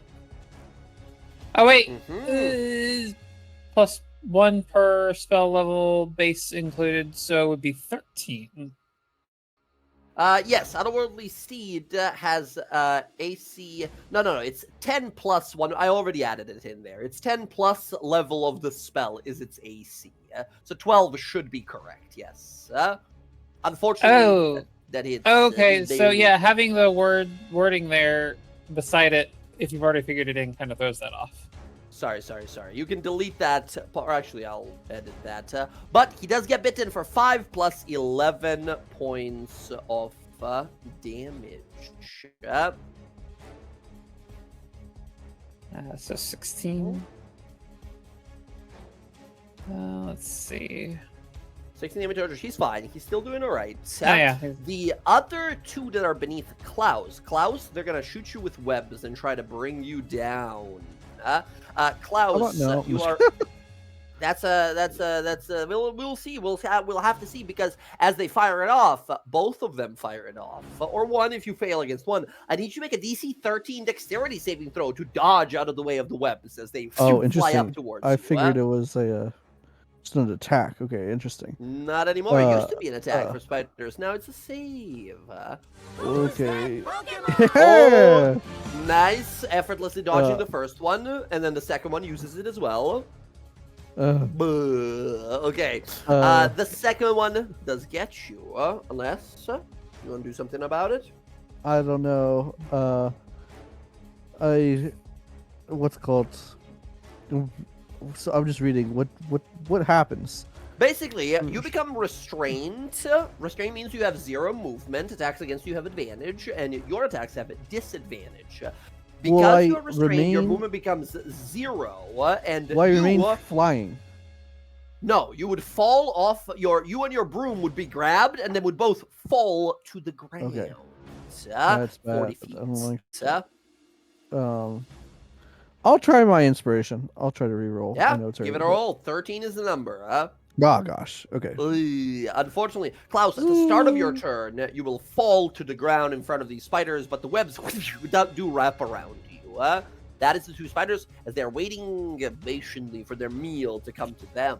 All right. That is the Ettercap Spider Master and all of these crazy number of summoned minions. As Geminara, you have been knocked prone. You're being bitten at by all these horrible spiders. You see that Merrick next to you is also buried under spiders. What do you do? Yeah. She's gonna stand up. She doesn't like how many they are here. She's a little worried that what she's gonna do might affect Merrick. But she wants to get away from these spiders. Okay. She's gonna cast Thunder Wave. Ooh, Thunder Wave centered on yourself? Yeah. Because you can totally, they're all like swarming on top of you. You can totally blast it upwards, right? And in like a 15-foot cube, hit all of them. Okay, because I was worried because when I did a 15-foot cube in this thing, is a lot bigger. Oh, but that's not a 15-foot cube. That's a 30-foot cube, right? That's 15 one way. Yeah? Okay. Yeah. So same thing. You go to the measurement thing and you make it snap to corner instead. Although the 15-foot cube one is awkward because it's like a 7.5 type of thing. You can't exactly do 15, which is a little awkward. But still, give me some damage.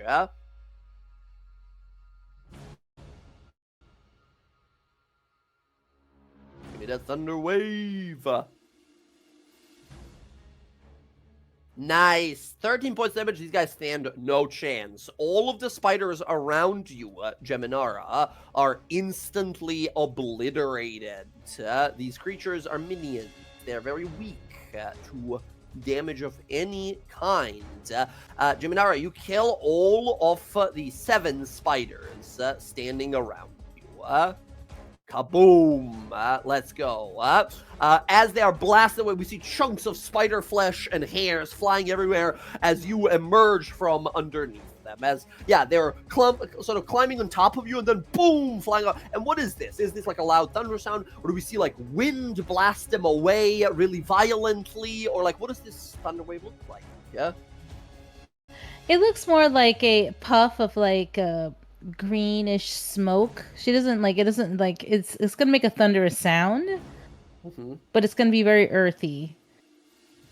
Boom, as it blasts into them here. Geminara, you're still prone. That is your action. Nicely done. Okay, I'm gonna stand up and I'm gonna place I'm gonna summon my unicorn spirit right here. Okay, gotcha. Let me bring that out for you. Once again, if you figure out some art for these spirits, I'll set you up with a character sheet for them. The hell? Okay, sorry. While I find that, yes, as you summon your unicorn spirit, you said over here? We'll use this token for it this time. I have so many unicorn art. You guys don't understand how much free unicorn art I have on Roll20. So it'll be a different unicorn almost every time, unless you send me some art for it. I did. I put one in the art channel. That's what Oh, her you unicorn did? looks like. Yeah, it's like a tree-looking unicorn. Ah, gotcha. If you don't mind at some point making a token out of it, I'll set it up on a character sheet. Okay, I'll make a token. All good. I got you with the token there. You can move it. You can place it wherever you want it to be. Yeah. It's gonna Your be right there. Spirit. And once again, whenever you heal someone while your unicorn spirit is present, someone else also gets a little bit of or everyone in the radius, right, gets a bunch of extra healing as well. They do. I hope everyone took down their 6 HP, temp HP from that rest because everyone got it. Oh yeah, I definitely used it. Okay. Yeah. Oh, that was it. My action and my bonus action. I'm just standing up. I'm not gonna move from here. You just stay right there. Gotcha. Understood. Merrick, before we go to your turn, Merrick, the Spider Master is going to use 2 of his 3 villainous actions or legendary actions here as he's going to cast a nasty spell.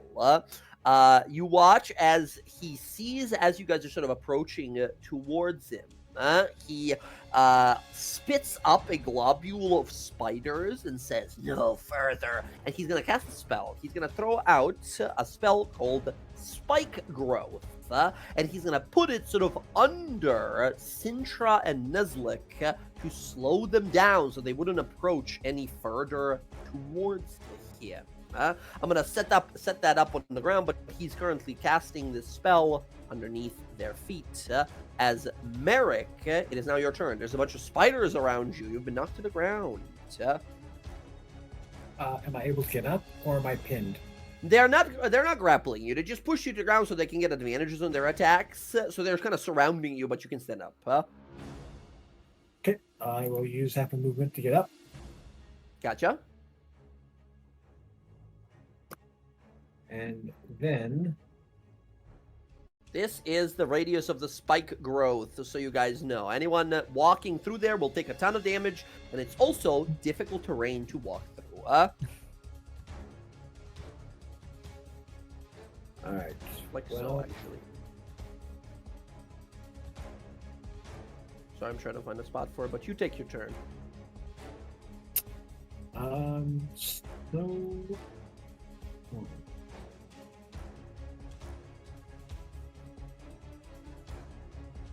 Debating online too right now. Trying to figure out bonus actions. You know what? Might as well cast. I'm going to bonus action cast Divine Favor. Mm-hmm. Divine Favor is up. Nice. My Ouroboros blade is wreathed in radiant energy. Hell yes, it is. Awesome. Empowered, ready to strike, extra damage on all of your hits. And I'm going to aim for the spider in front of me, right there. Mm-hmm. Because I also get sneak attack because it's next to an enemy of it, 5 feet. What enemy? Oh, the unicorn spirit? No. Wait. You don't need advantage on attack roll if the enemy of the target is within 5 feet of it. Enemy of the target, right? If one of your friends was around it, not its own friend. It's not like if you have multiple enemies next to each other. It's if they have someone flanking them or something, yeah?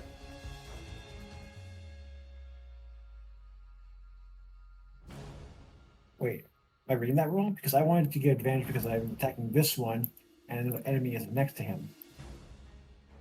Right. But it says you don't need advantage on the attack roll if another enemy off the target is within 5 feet of them. They don't have any other enemies other than you, right? They need to have your allies next to them for you to get sneak attack. Okay, because that wasn't how we did it in the last combat. How do you mean?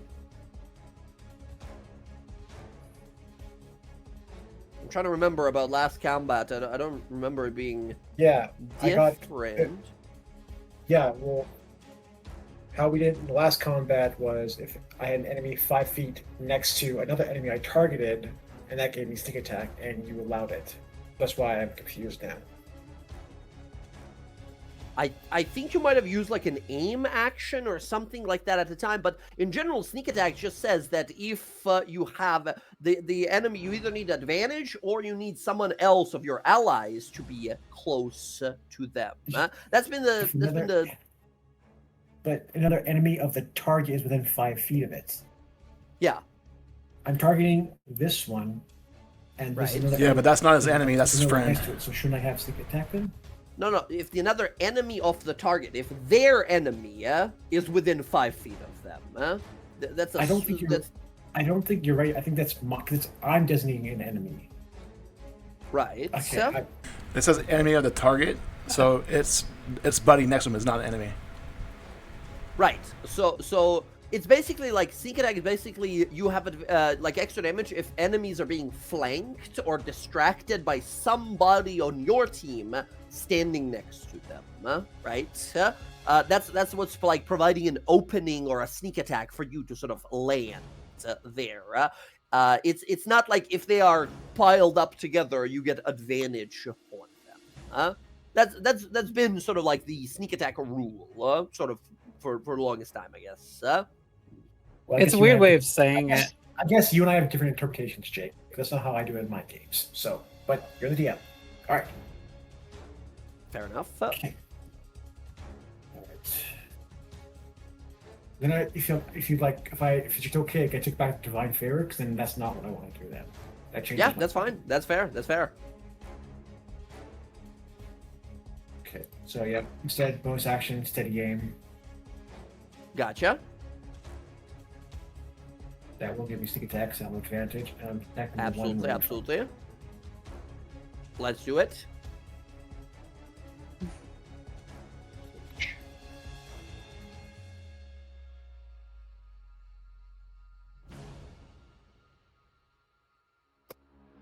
$27 to hit. Oh, didn't update for me yet, but yes, that will definitely hit. Oh, I might be lagging out then. Is the roll out for everyone else, or is it just me that's lagged out? Oh, there it is. It's gonna be 15. Yeah, it's gonna be 15 piercing. 15 instantly kills the spider in front of you here, and because these creatures are minions, it also kills the 2 spiders around you here, as you quickly jab all 3, killing them instantly. And I'm very also nice. gonna use my so I want to use my whales from the grave. Mm-hmm.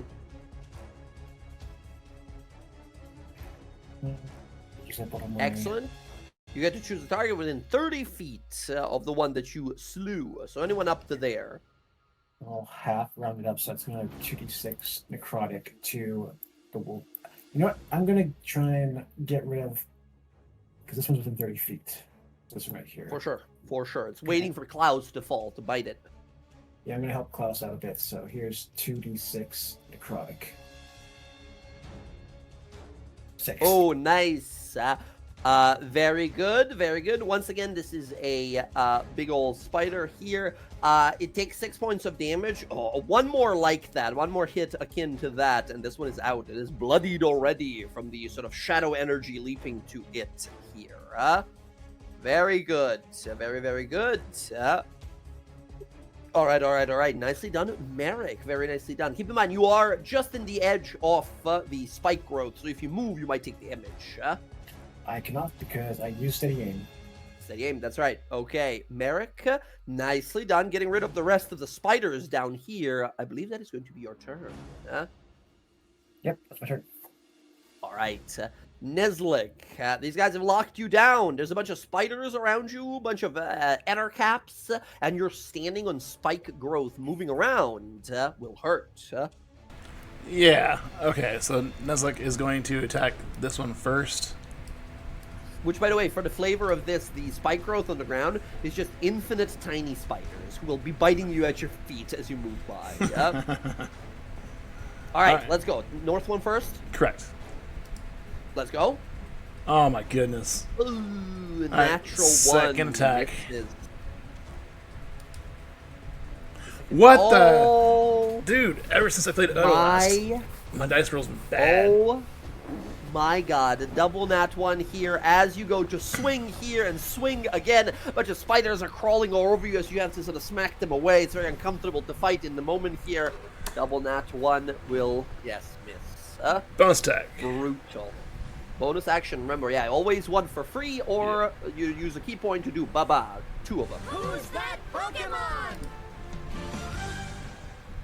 Well, I've been rolling like crap, so I think I'll hold on to my key points. Oh god. Yeah. A natural, 2 natural ones and a natural 3 will all miss. As you swing, and realize you haven't had your proper morning booze today. You're a little too slow for these things. Nizlik, that's gonna be your turn. As next up we go to these Ettercaps. Some of them are gonna try. Grab, first of all, Sintra. Sintra, the 3 in the back are going to keep trying to grab you until they succeed. They have something nasty called Web Strand. They shoot a line of webs and try to grab you with it. I need you to make a DC 12 dex save. And all 3 of them are going to keep doing this until you fail, or, maybe fail. DC 12, and they try to grab you. If you fail, you become restrained until the webs are destroyed. Trying to pull you off your mount. You said a DC 12? 12, yes. Oh, yeah. 1, 2, Oh! 3. Natural 1. You don't have bless right now. That's an 11. No, That's the yeah, only way you we're can going possibly to- fail. we're gonna what luck the it. hell? Boop. Luck? Wait, no. Luck or inspiration? Or Luck whatever or it is. Yeah, my one little thingy. Inspiration? Gotcha. Yeah. Re-rolling it here. Wow. I was going to say the only way you Thank you, fail Zero. is a natural Thanks for one. your sub. And 13 there it months, is. A lot of crazy. natural ones, you guys. I don't like this. Nice. You succeed as they try to grab you, and you realize that the moment they throw it at you, they start pulling it back quickly. As you see, they do have something called Reel, this bonus action ability, as you realize they were going to pull you off your horse and drag you through the spike growth towards them. Devious. Next on up, one of them is going to sort of move on back over here, and is going to try and do the same thing to Nizlik. Nizlik, one in front of you, or 2 of them in front of you there are going to try the same thing. Nizlik, I need 2 dex saves from you. Your DC is 12. You also have a plus They're trying 5. You have plus 5 from Sintra being nearby. Success? Plus 5, success. Let's go. They fail entirely. Next on up, the 2 in front of you there. Nizlik, one is going to attack Nizlik. The top one is going to attack Sintra on her mount. Nizlik, one guy makes a bite and a claw attack against you. 12 and an 11, both missing. And then Sintra, for you, natural 20. What? What do you mean? No. You can't crit me. Oh, right. Armor. Yes. Because you're adamantium armor, I cannot crit you, but it's still, unfortunately, a hit. So no extra crit damage, but that's 6 and 1 points of poison.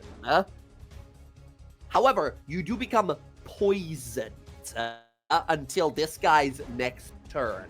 You feel sickened as some red venom begins to spread through your veins. While poisoned, you have disadvantage on attacks and checks, as they're trying to make your lives as difficult as they can manage. And then he gets one more last claw attack against you. 22, I think, also hits for 4 points of slashing. He's just slashing at you best as he can. That is all of them, as the ones in the back are trying to reel you in across the spike growth, and these ones in the front are holding you from moving further ahead.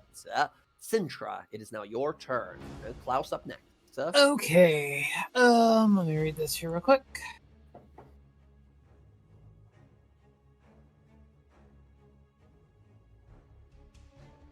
What is that? That is 10 feet. Okay, cool. Well, I'm going to use my bonus action to fiery entrance Oh, yeah, you I'm look down and going- you see that the floor is lava and spiders, right? As you stare down, realizing, okay, no moving, Yep. yeah? So we're gonna 5, 10, 15, 20, 25, 30. Is a Fire engines, teleport over bonus here. action, teleport, hell yeah, you're out of there. As So you appear, everything. give me... Yeah, So 2d6 fire damage. and I believe a 10-foot radius around you. Yep. So that's a perfect setup. Nice. 7 points of damage to that one, this one, and the big guy. The one to the top right of you is barely alive, so is the guy above him. Yeah. 7 So points we're damage, gonna. and the big guy needs to. Big guy is going to make a con save for concentration. Oh, spike growth is gone. As you appear burning the spider sort of leader here. The baby spider is like, yeah, begin to die, freak out, and fall down into the lava. As the other cap, Spider Appreciate Master that. next to you says, how dare you, my children?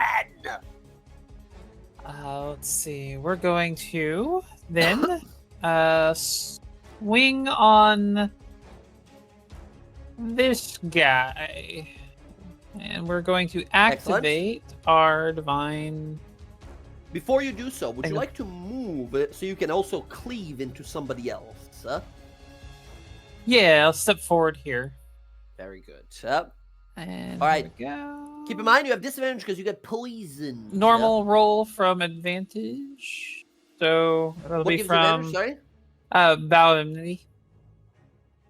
Oh, Vow of Enmity, right. It's a part of your attack. Awesome. Yes, for sure. So step in, make sure I don't have. I'm still getting used to it being a part of an attack rather than a bonus action. Right. To do. It's pretty fucking dope. It's be a Oh! 19. That easily hits, destroying this spider instantly here, as you can, as no action required, move that vow to somebody else immediately, yeah? So can that move on the same swing following cleave? Yeah, I'll allow it. It's no action required. So as soon as that person goes down, you switch it to somebody else. Okay. That's how it's supposed to be, yeah. All right, next one also hits 18 points of damage. Doesn't quite kill that one. Barely alive. Then we're gonna step forward. Sorry. Actually, he's got a little more. -5 to that, right? Because that's the cleave attack. I forget. That's the one that doesn't add your like charisma to like the extra. Yeah. So then we're gonna Okay. step forward. Okay. We're gonna do our extra attack. Yeah. Second attack. Let's go. Oh, nice. You know- Natural 20, Yeah. he's fucking gone. Wait, was this against the Vow guy or the bottom guy? Vow guy? Keep in mind, you want actually- disadvantage if it's against the other guy, yeah? Yeah, we're gonna Vow guy or this guy. Vow guy explodes, right? You appear, vroom, fire explodes from you. You spin around, sort of slash one through the body, and the second one fully through the head as it flies and lands in the lava. Sploosh. And You can immediately then move your Vow. yep, move the Vow over this guy. Sadly, I only Big get to guys, cleave though. once, but Excellent. that's fair. Hey, from a DM point of view, thank God you can only cleave once, because I'm imagining a level 20 fighter walking into a crowd of people and just making infinite attacks. Right. So, excellent. Boom, boom, boom. Slashing, exploding this. This guy loses concentration. He looks to you angrily, Sintra. Okay, Sintra, nicely fucking done. I think that's your turn, huh? All right. Don't worry, I have an encore presentation for you. He freaks out angrily and is going to use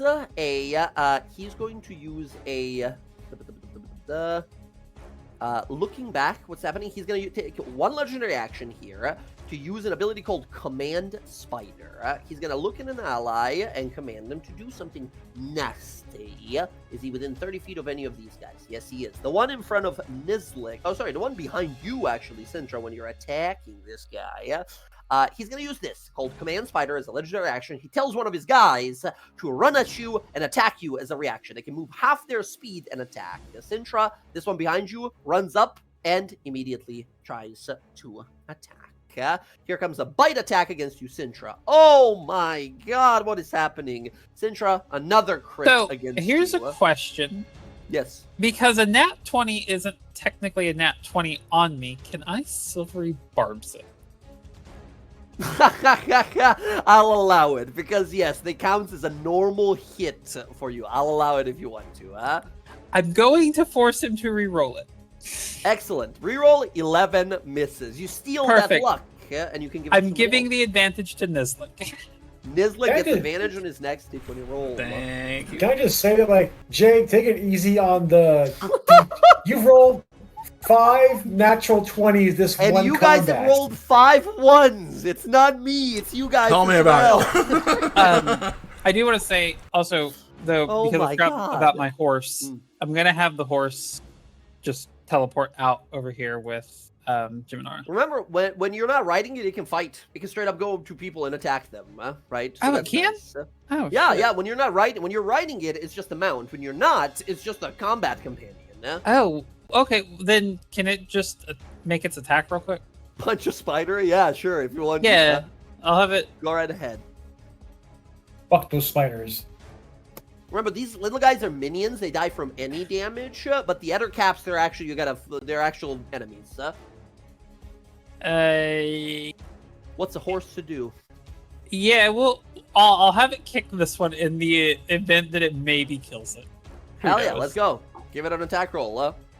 I've set up a little thing. It's a natural one. Sorry, just. It does not. Ay, what is happening? See, it's not just me. It's you guys doing it.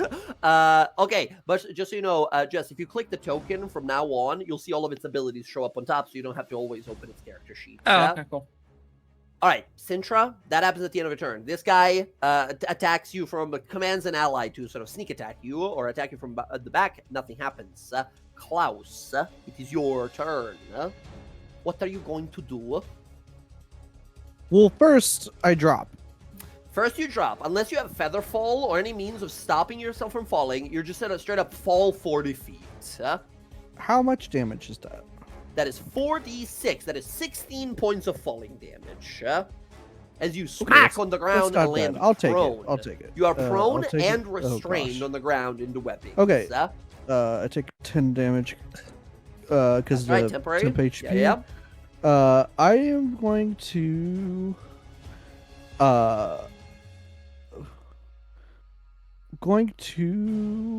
do something. I am going to You immediately do. see 2 gigantic spiders climbing Yeah, on yeah, top yeah. of your body, and they're spinning you, right? They're straight cocooning you immediately. I am going to how many level 2s do I have? That's fine.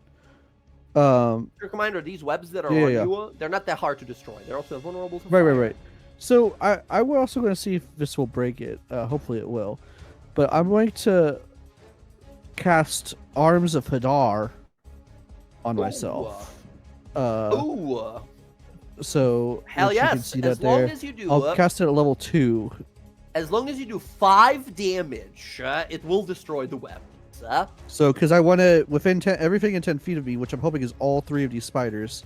Yes, We'll- they we'll are. have to Yeah, make- they absolutely are. All 3 within that range, and need each to make a strength saving throw.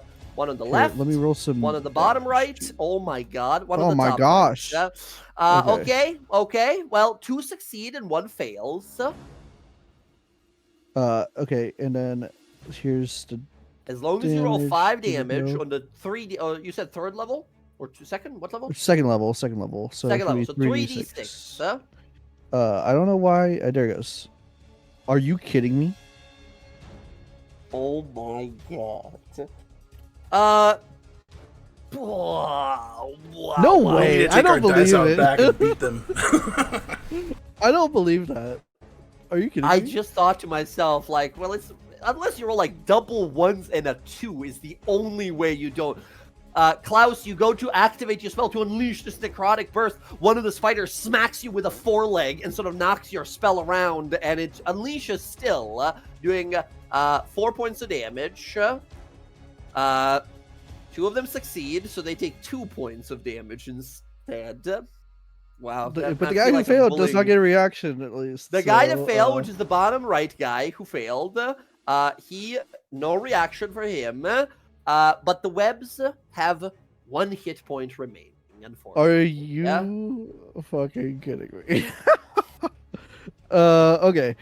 That I thought this was a genius plan. I thought so too. It was, but it turns out you guys, the other guys were. So it's funny enough because now we see the other party is like super heroic, doing all this crazy, insane shit. We are having such a hard time with a bunch of spiders, right? Oh my god. Yeah, Klaus, you are still restrained. Your broom, aka your disc, is in the webs, like pushed up against you right now. That's your action. So I know I just cast this leveled spell, Yeah. right? So I can't use my once per day Misty Step. No, you can. You can. I can? The new Okay. rule of spellcasting is basically you can only use one spell slot per turn. So as long as the spells you're casting are coming from scrolls or items or special once per day abilities, you can do all of those at the same time. Gotcha. Okay, That's why I'm going that's why Fey Touched is gonna become like the most fucking beloved feat Yeah. for everyone. 'cause It it's is. gonna let It's you already cast, so good. Fireball It's already and nuts. teleport. Yeah. It's already so good. Yeah, yes, you can totally. I'm totally face stepping out of here because I don't want to be mincemeat.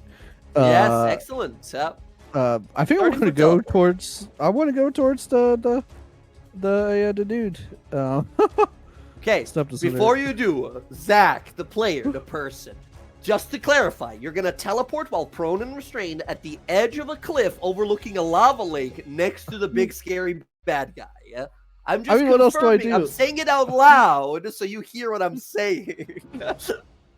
That sounds like a great idea, Jay. What are you talking All about? right, How go we're right rolling? ahead. Do your thing. I Do mean- your thing. You do see next to Geminara and Merrick, they cleared the fucking battlefield. they did. Right? All of those spiders are dead. Ooh.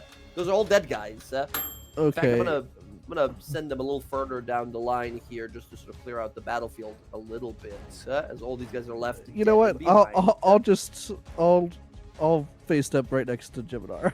Now, are you sure? The other plan was just as good. I'll live right there. Okay, boom. You appear, Geminara, you jump, look down, you see him trapped in the webs still. The webs He's are still trapped in super thin. webs. They're super thin and like barely, they're like as thin as thread. He destroyed 99% of it, but unfortunately not fully, yeah? All right, Klaus, That's my turn. teleport. That's gonna be your turn, unfortunately, as you're still trapped in the webs. Before we go to the I can't believe that Spider-Master, damage roll. that is insane. That's the first time I see that. That means before we go to the Ettercap Spider-Master, he's going to use one more Command Spider legendary action here to cause another spider to rush on in and attack Sintra. Sintra, this guy runs up behind you and makes one bite attack. How 12. That's not going to work. All right. Now we go to the big scary guy. He did his summoning. He can't summon any more things. He hisses angrily and sort of stares at everyone around and is then going to cast a spell. He looks amongst everyone on the battlefield here and he is going to cast in a 20-foot radius. Oh, this is going to be nasty. Yeah. He is going to cast a big scary spell. A 5th level spell called Insect Plague. As he's going to summon a 20-foot radius on top of you guys in the back, trying to catch Nizlik as well. So, like, from here. Yeah, perfect. I will Giant counterspell this. Oh, yes, you absolutely can. I think, right? You're definitely within 60, I think. Let's Oh make sure. my god! What was that? What a gigantic cube came out. Am I You are- 65? You are 65 feet. Are you- Oh, you're Away, just out of yep. range. I quit. Unfortunately, I don't. It's not me doing it. It's not me. I'm not doing No. this. That's how the crew all comes right. sometimes. Unfortunately, he's gonna I fire should. off That's a on me. That's on me. That's on me. 20-foot radius spell. So this spell appears and remains for up to a minute. I'm going to put it on the ground there, but when it appears, I need Merrick, I need Kelpie, I need Geminara, I need Klaus, and Merrick to all make DC 14 con saves or take a bunch of piercing damage as a bunch of spiders are conjured and begin to bite into you. Feed, my pretties, feed! As he summons all of these. Nuzlocke Hey, as well. Kelpie's not 13 gonna. just- It's not gonna matter. He has 5 Nestle- health left. Oh, he's gone. Well, unless I also roll 4 ones, right? He might be okay, yeah? Geminara succeeds. Merrick fails by 1, unfortunately. Klaus succeeds. Was it Nuzlocke as well? Okay. Neslick as well, yes, just at the edge there. Binding, I passed the save. Woohoo! Hey, let's go. You do pass the save. As they summon all these spiders in the area there. All but Merrick will take half of this damage, as it is 22 points of piercing damage, as all of these spiders begin to crawl over you guys and bite and bite and bite viciously into you here. As they do so, Neslick, Geminara, and Klaus, that's 11 for you guys, 22 to Merrick. Merrick is looking quite wounded. As the Ettercap Spider Master is now concentrating on this spell, just laughing to itself. Geminara, things are turning quite... You said half health, correct? What is half health? You said half of the 22, right? Half damage on success, yes, so 11. Oh, man. All right. That's not what I meant to do.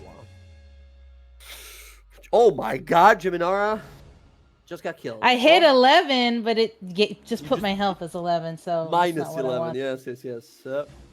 Insect well, minus plague. 5 because This I is how big that. it is. This is the situation it's rocking here. All of these insects buzzing around. All right, okay. Oh, Zach, can you do the measurement thing? It's fucking stuck on my screen again. Did I fix it? Oh, no, never mind. That's not. It's Will. Will, it's yours. Once again, I'm colorblind. It takes me a moment to figure out whose line is what. Will, do you mind doing like a measurement? Thank you, ma'am. Thank you very much. Okay. Yes, Geminara, take it away.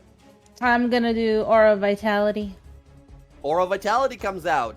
Awesome. Go ahead. You activate this in action. As a bonus action, you can heal someone in here. Keep in mind, if you if you end your turn in this space, you're gonna take that damage again.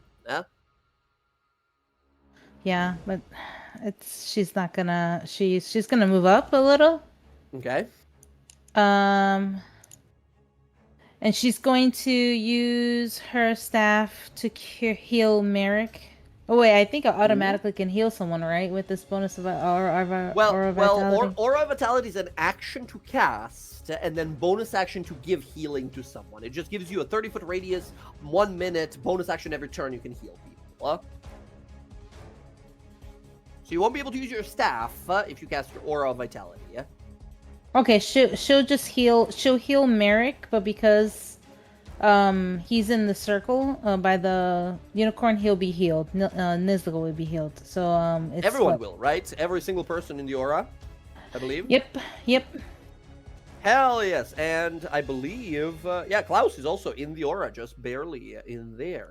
Nice. Let's give 2d6 to Merrick first of all. Dang, nice. I'm rolling like crap. 4 healing to Merrick, and then the unicorn rears up, and its horn sort of glows. This vibrant green magic that sort of spills forth. Everybody gets how much healing again? Your wisdom, or what was the number? It's 7. It's 7. My druid Your level. Gotcha. Everybody also gets. So Merrick, you get 11. Everybody else in that aura of the unicorn gets 7, which I don't think. I said it. I'm not gonna make it. This is so everyone can see for a moment how much the unicorn catches, but generally I leave it just for the person who can, so it's not like overpopulating the screen. All right, excellent. Ton of healing to everybody. Geminara, very nicely done. Short and sweet. Anything else from you? No, that was Geminara, my action and bonus action. Unless you have any more movement, you're gonna end your turn in here and take a bunch of more damage. Yeah, I don't want to move because of this Aura Vitality. I'm just gonna stay here. Okay, understood. Jiminara, at the end of your turn, DC 14 Constitution saving throw, you take a bunch more piercing damage. 14 is a 6, you take half of this. 19, you take 9 points of damage, Jiminara. Okay, Jiminara, concentration roll for you as we go over to Merrick. Merrick, it's your turn. Question, is spike growth still out, or is that gone? No, that's gone. He's now concentrating on this insect plague spell. Okay, because it's still on the map for me. Oh, it is? Same. Like this? This is not Same moving here. right now? That's on the So map. spike yeah. growth. The green one. Oh, Little that's letters. still on there? Yeah. It's not roll 20 being fucky tonight. Oh, that's it not on my looks map. like. That's weird. Give it a reload. Those of you who that it is still on your map, if you give it a reload, it should be gone. It's a hassle, but that's a roll 20 thing. I can't really do much about it, unfortunately. Yeah. It's fine. Yeah, it's But gone. yes, it is gone. It's just the insects now, right now. All right, Merrick, what you got for us? Okay. I see Sintra in trouble, so there's still the big bastard in front of me. Yeah, we got 3 big spiders still left. One is barely alive to the bottom left here. Okay. All right, so I'll move 5 feet, and because Jiminara is within 5 feet, I have sneak attack. Yes, that's right. Exactly. Thank you, Jiminara. Hell yeah. Jiminara, absolutely. Maybe intended, maybe not, but making like a very, very ultimate sort of team player move here. Taking damage so you can get your sneak attack. All right. Come on, Merrick. Bonus action, cast Divine Favor. Here we go. Divine And Favor, 1d4 radiant damage on hit. God, I love the new Divine Favor. It's fantastic. Okay, All right. Going for that big spider. Let's go. Oh, fudge. Oh, natural 1. Yet another natural 1. That, unfortunately, Merrick is going to miss against the big spider in front of you here. Oh my god. Also, reminder, Jen, you can always have Julio give a help action. I'll say not at this point because the dice have already been rolled, but a reminder for the future. Okay. Okay. I'm Merrick, hoping Julio can chew me out. I did not. Julio. how- I didn't. He's a fine familiar. He's able to just help. But yeah, Merrick, as you go, all of these bugs landing on you, biting into you, you're having a hard time focusing as the spider has enough time to sort of back away from the attack. Yeah? Okay, so I use 5 feet. Yeah, that's unfortunate. That has been on theme this whole fight for us. Yang. Oof. Okay. All right. I guess I'm gonna stay put, and I'm gonna be the focus of the spider, trying to draw its attention away from the Geminaro. Keep in mind, if you stay put in the insect plague here, you gotta make that save again and take that damage again. Yeah? I know, but the issue is 25 feet of movement. I've got 2 things blocking my way, so I can't get past the rock. The unicorn is just a spirit. That's a friend. You can walk through it. Huh?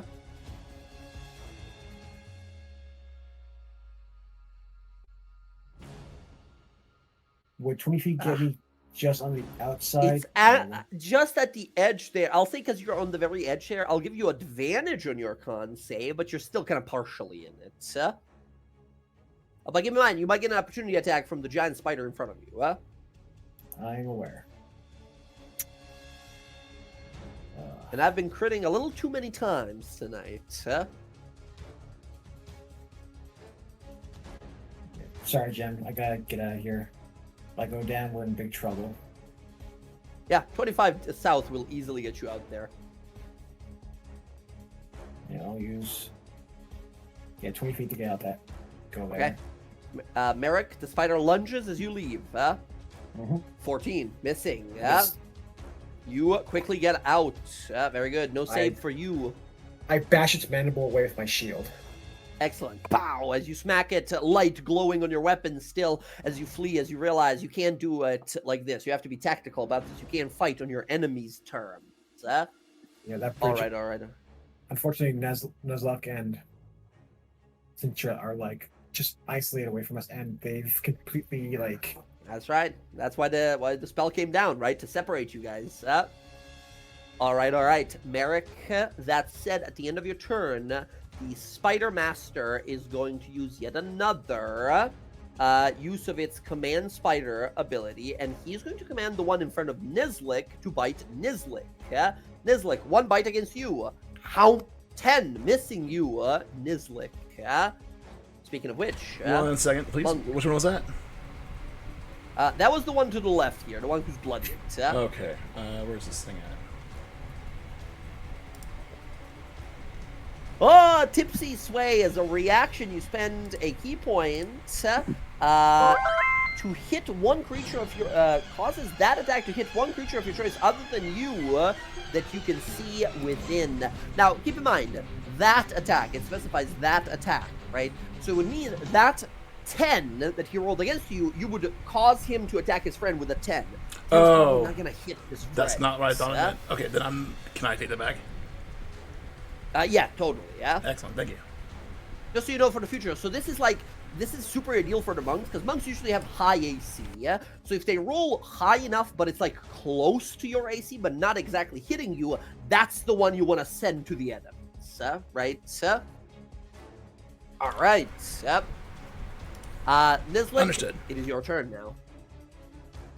All right, Nizlik, Okay. whatever you roll has to be better than last time. Oh, right. Mathematically speaking, yeah? Well, you see, you say that, and now I guess what's going to happen. No, All no, right. no. No jinxes. We're going to go for the minion first, over here. Minion? The minions are spiders. These are ettercaps. They're actual, like, enemies. They Oh, okay. actually can Sorry. take damage and survive. We're going to hit this guy first. Let's go. 13 is the AC of the guy. Yay. Yeah, exactly. Yeah. 7 points of damage. Nizlik, you kill one. Yeah. Second Bam, attack. This guy. Top guy. Let's go. Oh my god. 13 hits again for 6 points of damage. This guy's still alive. Just barely, but still alive. Okay, we're going to spend a key point. So I gotta make these rolls. I gotta make one of these rolls. I know, man. right? Ever since I played Oda last God. time. Okay. Oh my god. So first we're gonna do flurry of blows. Okay. So key point spent. And same guy. Oh my goodness. Gotcha. 9 is going to miss. Second flurry of blows. No. Oh my god. Swift Slayer. I cannot believe this. Yeah, 11 will miss. Swift Slayer again. Swift Slayer 12 will miss. Oh my goodness. Last Swift Slayer. I want to get past these guys. Last one. Natural 1 will miss. Oh my- There. Jesus. 21 hits. Let's go. 9 points damage. You kill the one in front of you. Rav, you made 7 attacks at all. Your digital dice is cursed. Someone has placed a grand hex on you, a greater No curse kidding. or something. What the fuck was that? We need to get okay. we get him a weapon that's plus 15 to hit. Oh my god. Do it. This is a cursed magical staff that you have. That's the only explanation I have. As you swing, bam, bam, bam, bam, bam, all of these death by 1,000 cuts, eventually bringing down the ones in front of you here. The Swift Slayer doing some extra damage, even more extra damage, because once again, every consecutive hit you land gets more and more vicious. Okay, all right. Actually, I have to stay there to take care of these two so they don't move away. All right. More like death by 1,000 bruises. Oh my god. That was all my Swift Slayers, unfortunately. I still have a bonus. No, I use my bonus action for all the extra attacks. I felt myself getting more and more sick the more you were rolling this low. As it continued, I was like, what is happening? I feel ill. What is happening? Okay. Okay. That is my turn. All Yep. right. Okay, that is going to be your turn. You are not in the zone at the moment there, which is good enough. we go to the Ettercaps. Or before we do, the big Spider Master uses third and final ability here to command another one to bite, to strike. There's only one left that can have a reaction. He moves up to half his movement. Nizlik, he runs up to you and bites you. Nizlik, that's a 19 against you. 6 and 4. You have your reaction back now. So that's going to be that one. And I will use the focus point for this guy. With flank attack, you will automatically, by default, reduce all of the piercing, but take 4 points of poison. Okay. And then the attack will be deflected to the other guy. Oh, no. Oh, you want to use I use key yes. point to throw to My reaction and a key yes, point. Yes. Nice. Okay, this is an all or nothing ability here. Here's the deck save. Okay. 19. The spider jumps out of the way. Oh my god. Okay, there we go. Addercap, turn now. There's one left in front of you, Nizlik. Nizlik, the one that just reaction attacked you. It's his turn. He bites for natural, so 6 misses. And then claw, 13 misses. Both miss against you there. Nizlik. Nizlik's just sitting there Sintra. holding his ball, getting frustrated. You're pissed off. Sintra, 2 against you. 2 bites, 2 claws from them. Bite 1. Bite 2, 22 on the first one. Sintra, 5 piercing, 1 poison damage. And then the second 2 claws. Claw. Oh my god, another natural 20 against you. Sintra, you ignore natural 20s, that is 7 points of damage. Adamantine armor putting in the fucking work over here. Oh my god. You're like Alondra, you God. just have the crits on you, but you have the armor for it. The first time Zach was like, my AC is 25, so really only crits hit me. I heard that and capitalized. Same with Odo. Yep.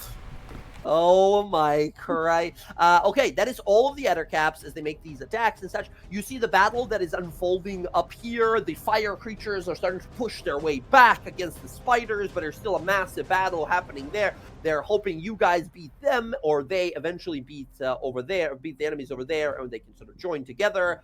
Sintra, it is now your turn. This guy's concentrating on a spell that is hurting all of your allies really badly. Yeah. So, we're going to use our bonus action to turn on... He's reciting a poem at you. Stepped too deep into the webs, and now the fly will be dead. He's reciting stuff at you as you're trying to fight him. I hate spider poetry. What the fuck? Kill her! As all of them go to, like, jump on you. Sintra. He's marked. He's ready. Let's see. He is... I want to spin my bonus action real quick. I've got so many bonus action options. Right. So, because I'm poisoned, and I don't like that, I'm going to spend my bonus action to spend 5 lay on hands. I'm no longer poisoned. Excellent. Big think. Very good. Bonus action, you remove the poison condition from yourself. Hell yes. And then I'm going to swing at this guy. Which guy? Advantage. I didn't see the big guy. Big guy. Yep. Go ahead. At advantage. Come on, crit him 28 back. plus. Oh, that hits. Oh. Not done yet. Because. What else could you possibly do? Well, you know, the thing. The thing. He doesn't by chance count as a fiend, does he? No, he's a monstrosity, yeah? Alright. Oh, 14 points of smiting damage. Very fucking good. Incredible. That is 33 points of damage on the big hit there. If you could give me a con Kaboom. check, please. He is con check. What the hell for? The spell. Concentration. Got it. Concentration. 13. He did a 16. The insect plague spell is gone. The insects all sort of fizz and disappear. For the second time, you have killed his children as he now screams angrily. Yeah. Yeah, it sucks. We're going to carry They're all fall on. in the lava. We're going to carry on around, spinning in a circle. We're gonna take our cleave at this guy. He's super wounded, yeah. Let's go. 27. 13 gone. Instantly. Oh, sorry. -5. Yeah, -5. 7, -5 is 8. He had 7 hit points. He's dead. Boom. Head goes off. Perfect. We're gonna turn that back on, and we're gonna swing again at Big Fat Man. Big advantage. Let's go. Hey, I'm bulbous. That's a different thing. I'm not. Whatever. Okay, whatever you say. And then, because we need him to go away. Yeah. Oh, 25. Okay, one more like that, and he is done for. As you boom, boom, land here, as we see all these spiders sort of dying away around you. As these spider creatures are slain, you think to yourself, this will make for a fine story. Yeah, thoughts of spiders. You destroy the one next to you. This one is badly bloodied. No more concentration. You just hear her standing over there, spinning in a circle. She's cutting these things down, singing the itsy bitsy spider. God damn it, we hate that song! As Sintra, very good. I believe that is going to be your turn. All right, okay. Thank you, Chicken Burrito. Appreciate you. Klaus. Hey, just heads up. Klaus, you are Zero in a pulled that web blade. that has a singular hit point and is not letting Hell you go. yeah. All the spiders that were going to be biting you from that big scary spell are gone. You get to... It's your turn next. Those big spiders, they're still here, aren't they? The big spiders are, still here, but the little ones that were summoned by that insect plague spell, they're gone. Right. Oh, I bet he yes, did. yes, He's been yes, trying yes. for a long ass So- time. A titsy bitty spiders.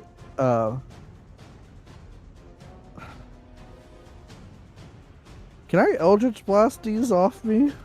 You can. You have disadvantage because you're restrained. Yeah. Oh my god. I So think it has 1 hit point. It has an AC of 10. You have to roll Okay. a 1 to miss them. Okay. Eldritch Blast. Back, please. Please don't. Roll one. Roll a run. Roll a one just because. Do it. Say I hold my can't beer take and roll a it. one. I can take this. I clicked it. Nope. Okay. Wait, Hey, wait. there you go. Boom. As you realize, like, one of my powerful... What am I doing? I'm an Eldritch Blaster. Boom! Blast it off of yourself instantly. With the greatest of ease, you blast these off of yourself. You are no longer restrained. And then I'd like to write myself so I don't get disadvantage. Sure. And then I'd like to send that second Eldritch Blast. I'm just unloading on the big guy. I just want to. Let's I go. want to. I'm pretty pissed. Second one, So blast. second one. Here we Quick go. reminder, you have Oh. advantage because of your innate Oh yes, I sorcery. do. Does 15? hit? 15 totally hits. Okay, good. 13, And then kaboom. I will do 2 more. I'll quick What and happened to have spell to do 2 repelling more. blast when he's standing next to lava like Oh, that? I wish I don't. I have. okay. Yeah, I don't. I All right, have it's, a. that's your 2. That's your action. Yeah. So I'll bonus action quick and spell. 2 spell more again, Eldritch let's Blasts go. his way. Bow. 2 more. 1 more. 1 more as solid as that last one. Oh, 10 points of damage leaves him with 1 hit. Oh, and an 8. Okay, nice. He was at 1 hit point. The last one kills him. Here. As you rise, Klaus, how do you destroy the Spider Master? I fucking hate spiders. Get this off me, and then he just gets off, like blast the fucking webs off, and just like his eyes go red, and he's just like, oh, and just like fucking. As you yeah. a lift off the ground, just lightly blasting, boom, boom, boom, boom, boom, boom, boom, sending him flying. Now falls into the lava, splash, gone instantly. Okay, you watch as you destroy those, Klaus. The 3 gigantic spiders that were summoned by him, and the 2 remaining giant wolf spiders all disappear instantly. You watch him to just fall to the ground and spread out into like numerous little spiders. They begin to run. Some of them dazed fall into the lava as they are gone. Gotcha. Oh my goodness. All right. You have half movement left. wish to Yeah, I move up. guess I'll just. So I have 15. I'll just move up towards the You unicorn. go ahead and move yourself as Geminara. It is now your turn. There's only like 2 guys left as you see all of the creatures of fire beginning to push their way towards you guys as well.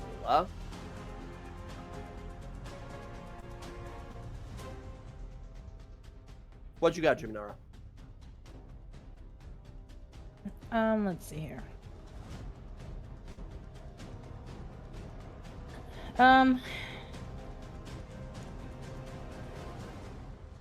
I am going to stay right here. I'm going to use Aura Vitality on Nizik because he has the people in front of him. So it's 2d6. Excellent. And then the unicorn will do the rest.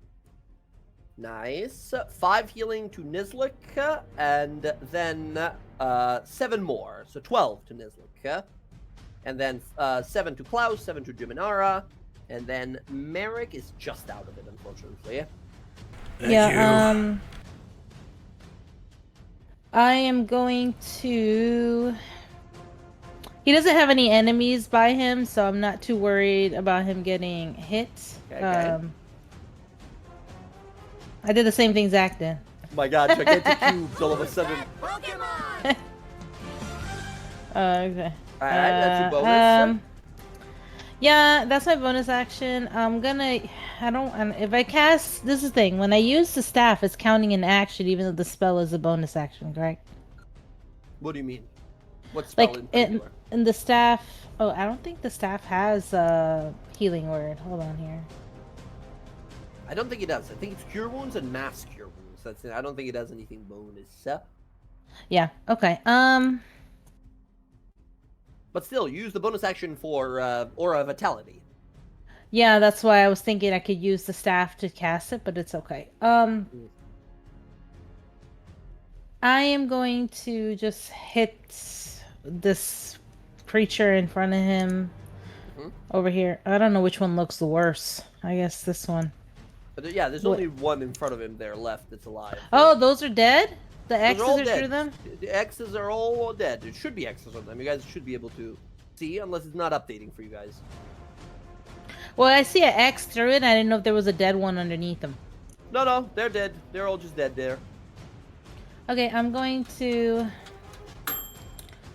cast Starry Wisp on, I guess this one over here. Gotcha. Make that attack roll. Yes! Oh, it's not on my sheet here. Oh. It's Yeah, not on my sorry. attack sheet. Yeah, I do. It's not on my attack sheet. Oh, I see what you mean. Let me see if I can help fix that on your character sheet. Roll20 does that sometimes. It doesn't believe in attack rolls. Let me see if I can do that. Spellcasting ability. No. It's an attack. Spellcasting ability is your spell. Fine. And what does this do? It's 1d8, right? Radiant. And it is... oh, wow. None of it is set up. Thank you, Roll20. And then it's 1d8 per level as you level up.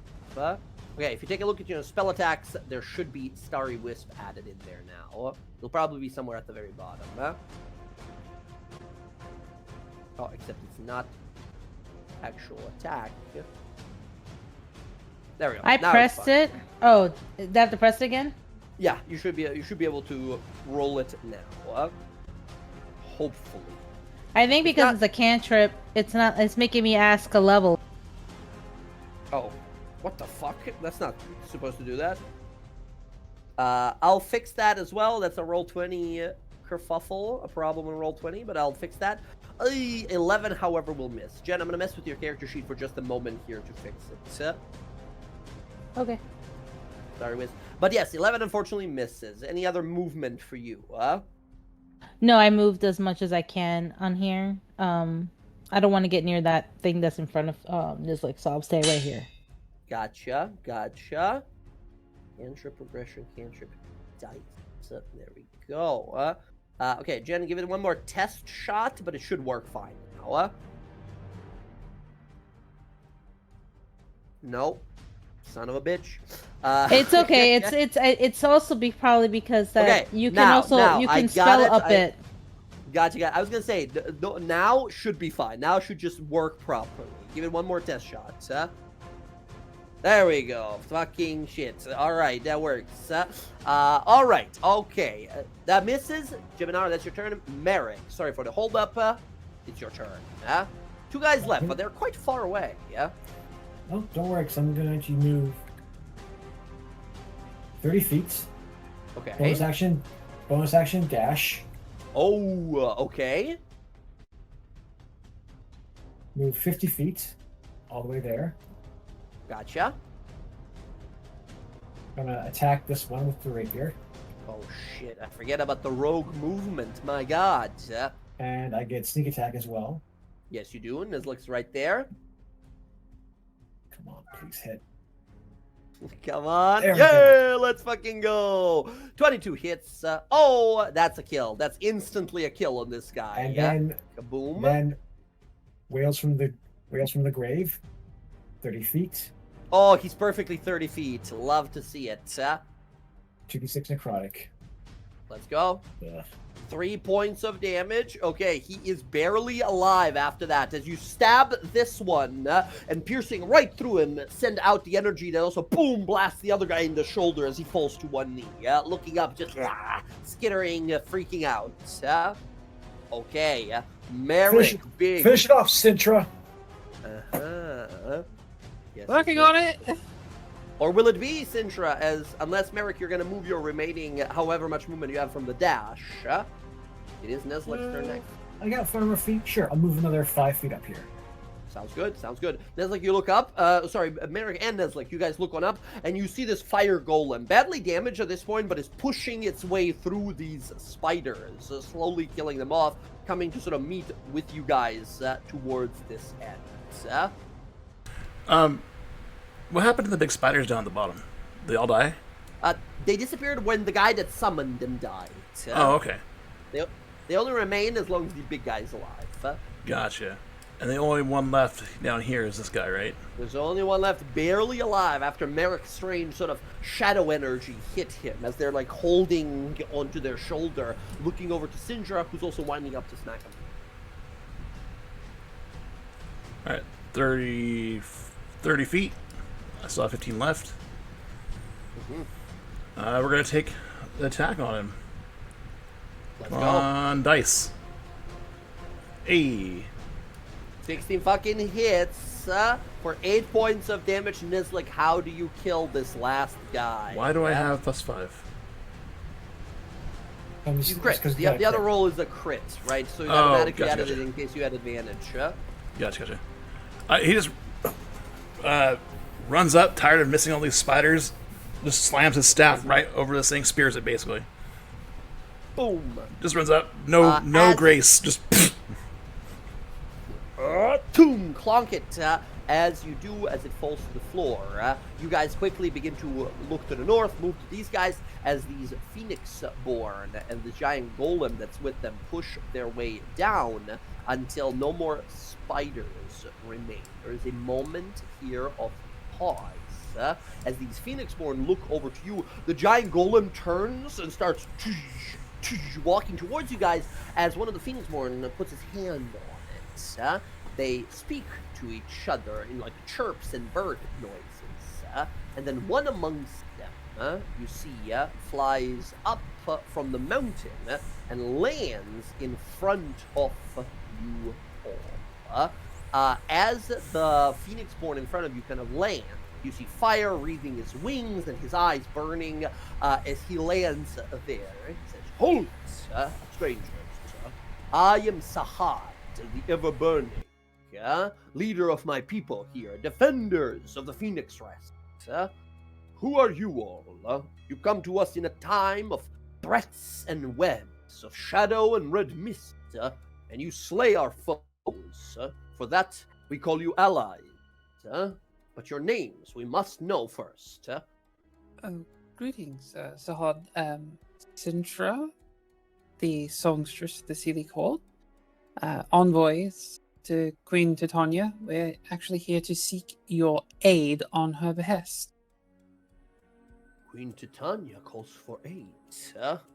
Shadows have fallen over the lands for quite a long time now. Things must be quite dire if the Queen of Summer calls to the flame, huh? What is it that we Yes. can do for you, huh? We need Also, your big fan, assistance. huh? Thank you. We need your assistance getting from here into the spring court where the corruption is at its most at the moment. The Springlands have been corrupted, taken by Shadow, huh? You walk into death and red mist if you head there, huh? I We see. do, but, and she'll gesture back over towards Jiminara. Mhm. But we have a very experienced guide with us, and these heroes from the mortal realm. I see. Mortal realm, you said. And they sort of look over to Merrick and Klaus and Neslik, staring over, says, well, you arrive at a troubled time. These spiderlings come to us in droves. For days now we have been fighting them off. As many numbers as they have, they all burn and melt in the end. The eternal flame will help you, but while I thank you for everything you've done, I could use your aid if you have a moment and strength to spare. Of course. What do you need assistance with? I'd be happy to help. Come with me to the Fire Soul, and he gestures to the volcano above. I will go with him. You see, they all kind of clear out the path for you, and as he begins to walk with you guys to the top of the volcano, he tells you a story. He says, some time ago, not too long, but not too recent either, few of ours went to the lands of the spring, where things are meant to grow, where sunshine gives life to the seasons, the beauty and the smell of the vegetables and the growth of the wild, blessed by the effects of the spring, have been forever corrupted. Some of the young ones, the phoenixes, the mighty celestial flames of the Feywild, the very fire of the light, they thought they could battle the corruption. They returned to us, but we noticed the strange mist was digging into them, clawing into them like a disease. This flame, as powerful as it is, the Phoenix's fire can be extinguished. Well, not quite extinguished, more so dimmed, darkened. Three young ones returned to us, and over the days following, we saw the corruption slowly ripping through them. They lost themselves to the red mist, madness and violence only on their mind. We tried to cleanse them. We did everything we could to cleanse them, but we still cannot. Currently, they are contained up in the Fire Soul, the volcano. They are held there until we find a way to cleanse them. Do any of you know magic? Powers of either the wild, the divine, the fey, or even the fiend? Any of such powers might be useful to me, to us all, to present them with a ritual of cleansing, of either using celestial powers, washing away the filth, or even the demonic powers, to drink upon that filth and take it on myself, a willing sacrifice to save those of beautiful, pure, fiery souls. I need to perform this ritual to save the young ones. Before they are healed, I don't think we can help you. All the flaming souls that are up in that volcano right now are focusing all their might on containing the young one's corruption from spreading to the rest of the Phoenix. As at this point, you guys walk in a gigantic volcano, a giant opening, full-on Mount Doom, right? You walk in through a large fiery cave, and there's a massive thing of land dangling over a lake of lava some 300 feet below, as this is where you guys emerge. As you guys emerge, you look up to see. At first, you think flaming clouds that are moving around before you realize a group of 6 gargantuan flaming birds made of ignis flames and vortex of infernos fly around. Their wings spreading out, leaving a sort of after trail of smoke and fire as you guys see myths and legends in flame. Wreathed in flame, moving some 100 feet above you, just flying slowly, circling. Yeah, as you see Sahad the Ever Burning kind of approach at the middle here, and you see 20 feet above him circling. Are 3 much smaller phoenixes, although it seems that all that is left of their flaming souls is ash. This black ash-made phoenixes that are just slowly circling about, shrieking and contorting every once in a while, their feathers falling off into dust and black sludge that fall to the ground. He walks up and kind of disheartened, kind of looks down, says, the young ones had such high aspirations of cleansing the darkness, the red mist, but they too fell to it. Now, it is only the might of the flaming souls above these large, true phoenixes that keeps them contained. They cannot leave, but they cannot heal either. As fast as they heal, a phoenix is a creature ever healing, all about rejuvenation. As fast as they heal, as fast as the corruption eats at them. A constant, never-ending torment. I was preparing to do a ritual. For days now I've been preparing it. If I'm able to cleanse them of their corruption, we would be more than willing to help you. Take you upon the wings of the flaming phoenix into the lands of the spring. I could do this ritual myself, but it will take some time, days perhaps. But if you all have might or magic to offer, it would go much faster. That's what I specialize in. I can Yeah. pair my magic with yours. That would be incredible. That would be very helpful. I'm sure the matron would be happy for me to lend her your strength. The matron, I have heard of this one, from the far lands, a goddess of balance, balance we could definitely use.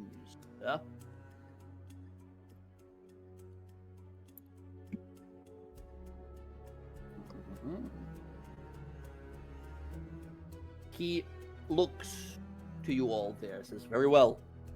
Allow me to begin this ritual. Once I do, the young ones, they will become unruly. It is not their fault. Please do not blame them. They are in horrible pain.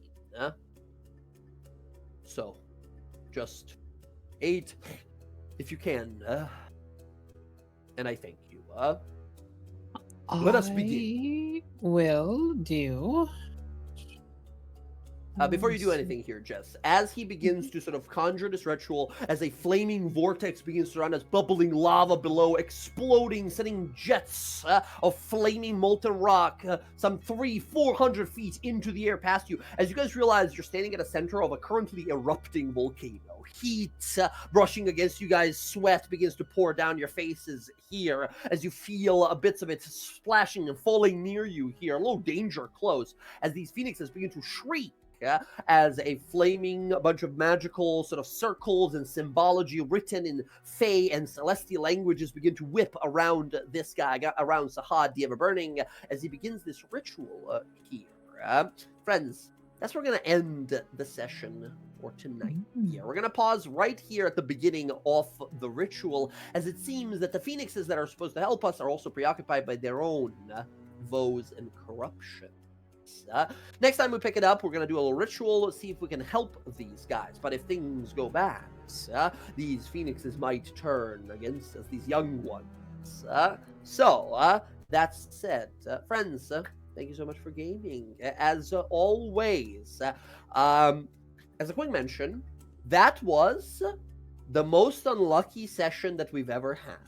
That was the most number of ones we could have possibly rolled, which means we got it out of the way, and it won't happen again. I swear he just threw the Which- BBEG at us just right there, you know? Just the spider guy. He's just a spider. He throws spiders at you. He's not a big guy. Oh my god! Which once again, the party, right? The original party we're here to save fought a city of driders, an evil fucking like a dark matron of the Spider Queen, and all of these like fucking giant powerful things. A super powerful fucking. And then there was a fat guy that throws spiders at us, and we had such a fucking hard time. But we won. We won in the end. We clutched it out. So everyone, thank you so much for playing. Yeah, that's gonna be it for tonight. Are we all good for next week as of now? Yeah, good. As of right Yep. now, yeah. Mm-hmm. Yes, I'm good. Should be. Gotcha. Should be all good, all good. Excellent. Also, Rav, really glad to have you here. Glad you were able to handle your laptop woes. Yeah, sorry. Or graphic card woes. It was the PSU. Yeah. My power button wire was shorting it out. I was able to jump start it and get it started. Yay. Interesting. Yeah. Nice. All right. Well, I'm glad you made it. I am sorry for all the natural ones. That was truly. Hey, ever truly since I played unlikely. Odo last time, like the curse has been following. What was So that? we're when gonna you change guys it next died? week. That's right. Odo could not roll a 1 Yeah. even. Odo kept rolling 2s, and 1s he re-rolls. He just couldn't roll 1s. And now Nizla could. But like I said, it's out of the way. We did it. It's bad luck is gone, and RNG won't make it happen again. So, woo, that was close. All right, friends. Awesome stuff. We continue. Love the RP between the characters, by the way. Yeah, love the little moment. Also, I want to say there. it's hilarious that Sintra's like, "Oh yeah, I'm a team player. It's good if we like play together, you know." And then she just charges in like solo. Ah! Yeah. Well, it was an opportunity, right? Didn't manage, and the damage was enough to drop the concentration on both of the spells. So yeah. Hell yes. All right. Fantastic stuff. We'll pick it up next week. Everyone, thank you so much for playing. Stay safe. Take care of yourselves. Take care of your loved ones. Enjoy your week. Yeah. And I will catch you all guys next week as we return to the most heated, fiery part of the summer court of the Feywild. Until then, GG's and good night from me, friends. Good night, everybody. Night, Night. Bye. Peace out from me. Later. I'm gonna go to bed.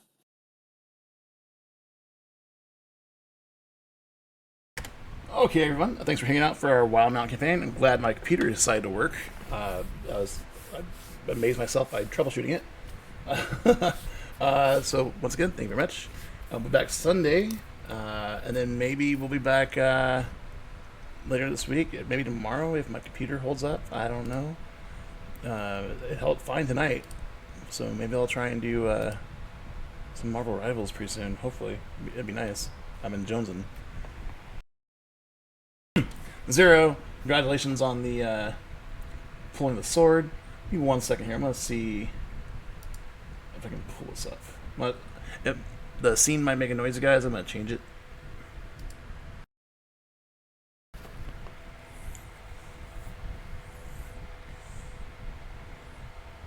Okay, so let's see here.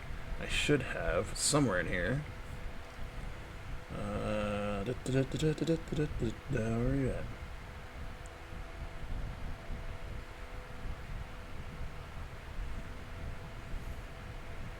Sword and Stone list, that one. Alright, so I can change this guy. Name one. Unlock this. Settings. And now we can do a regular.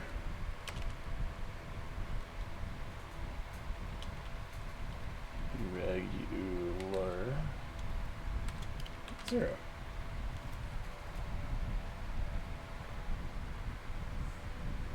Your name is purple. So let's see if we can do color. Which color are you?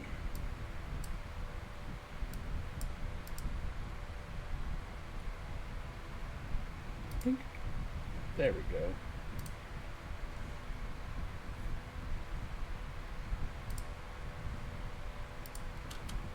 Nine, 4, 25. There, 0. We got your name up on the board.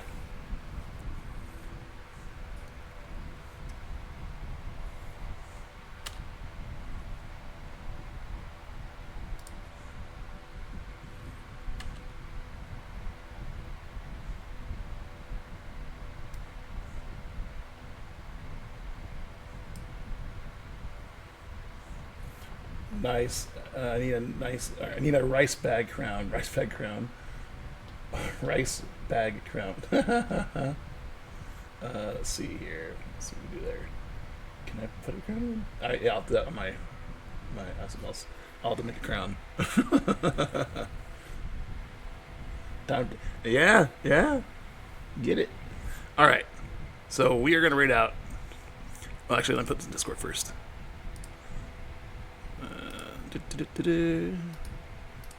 Paste. There we go. Okay. So we are going to read out. We have a few of us. You too, 0. Have a lovely night.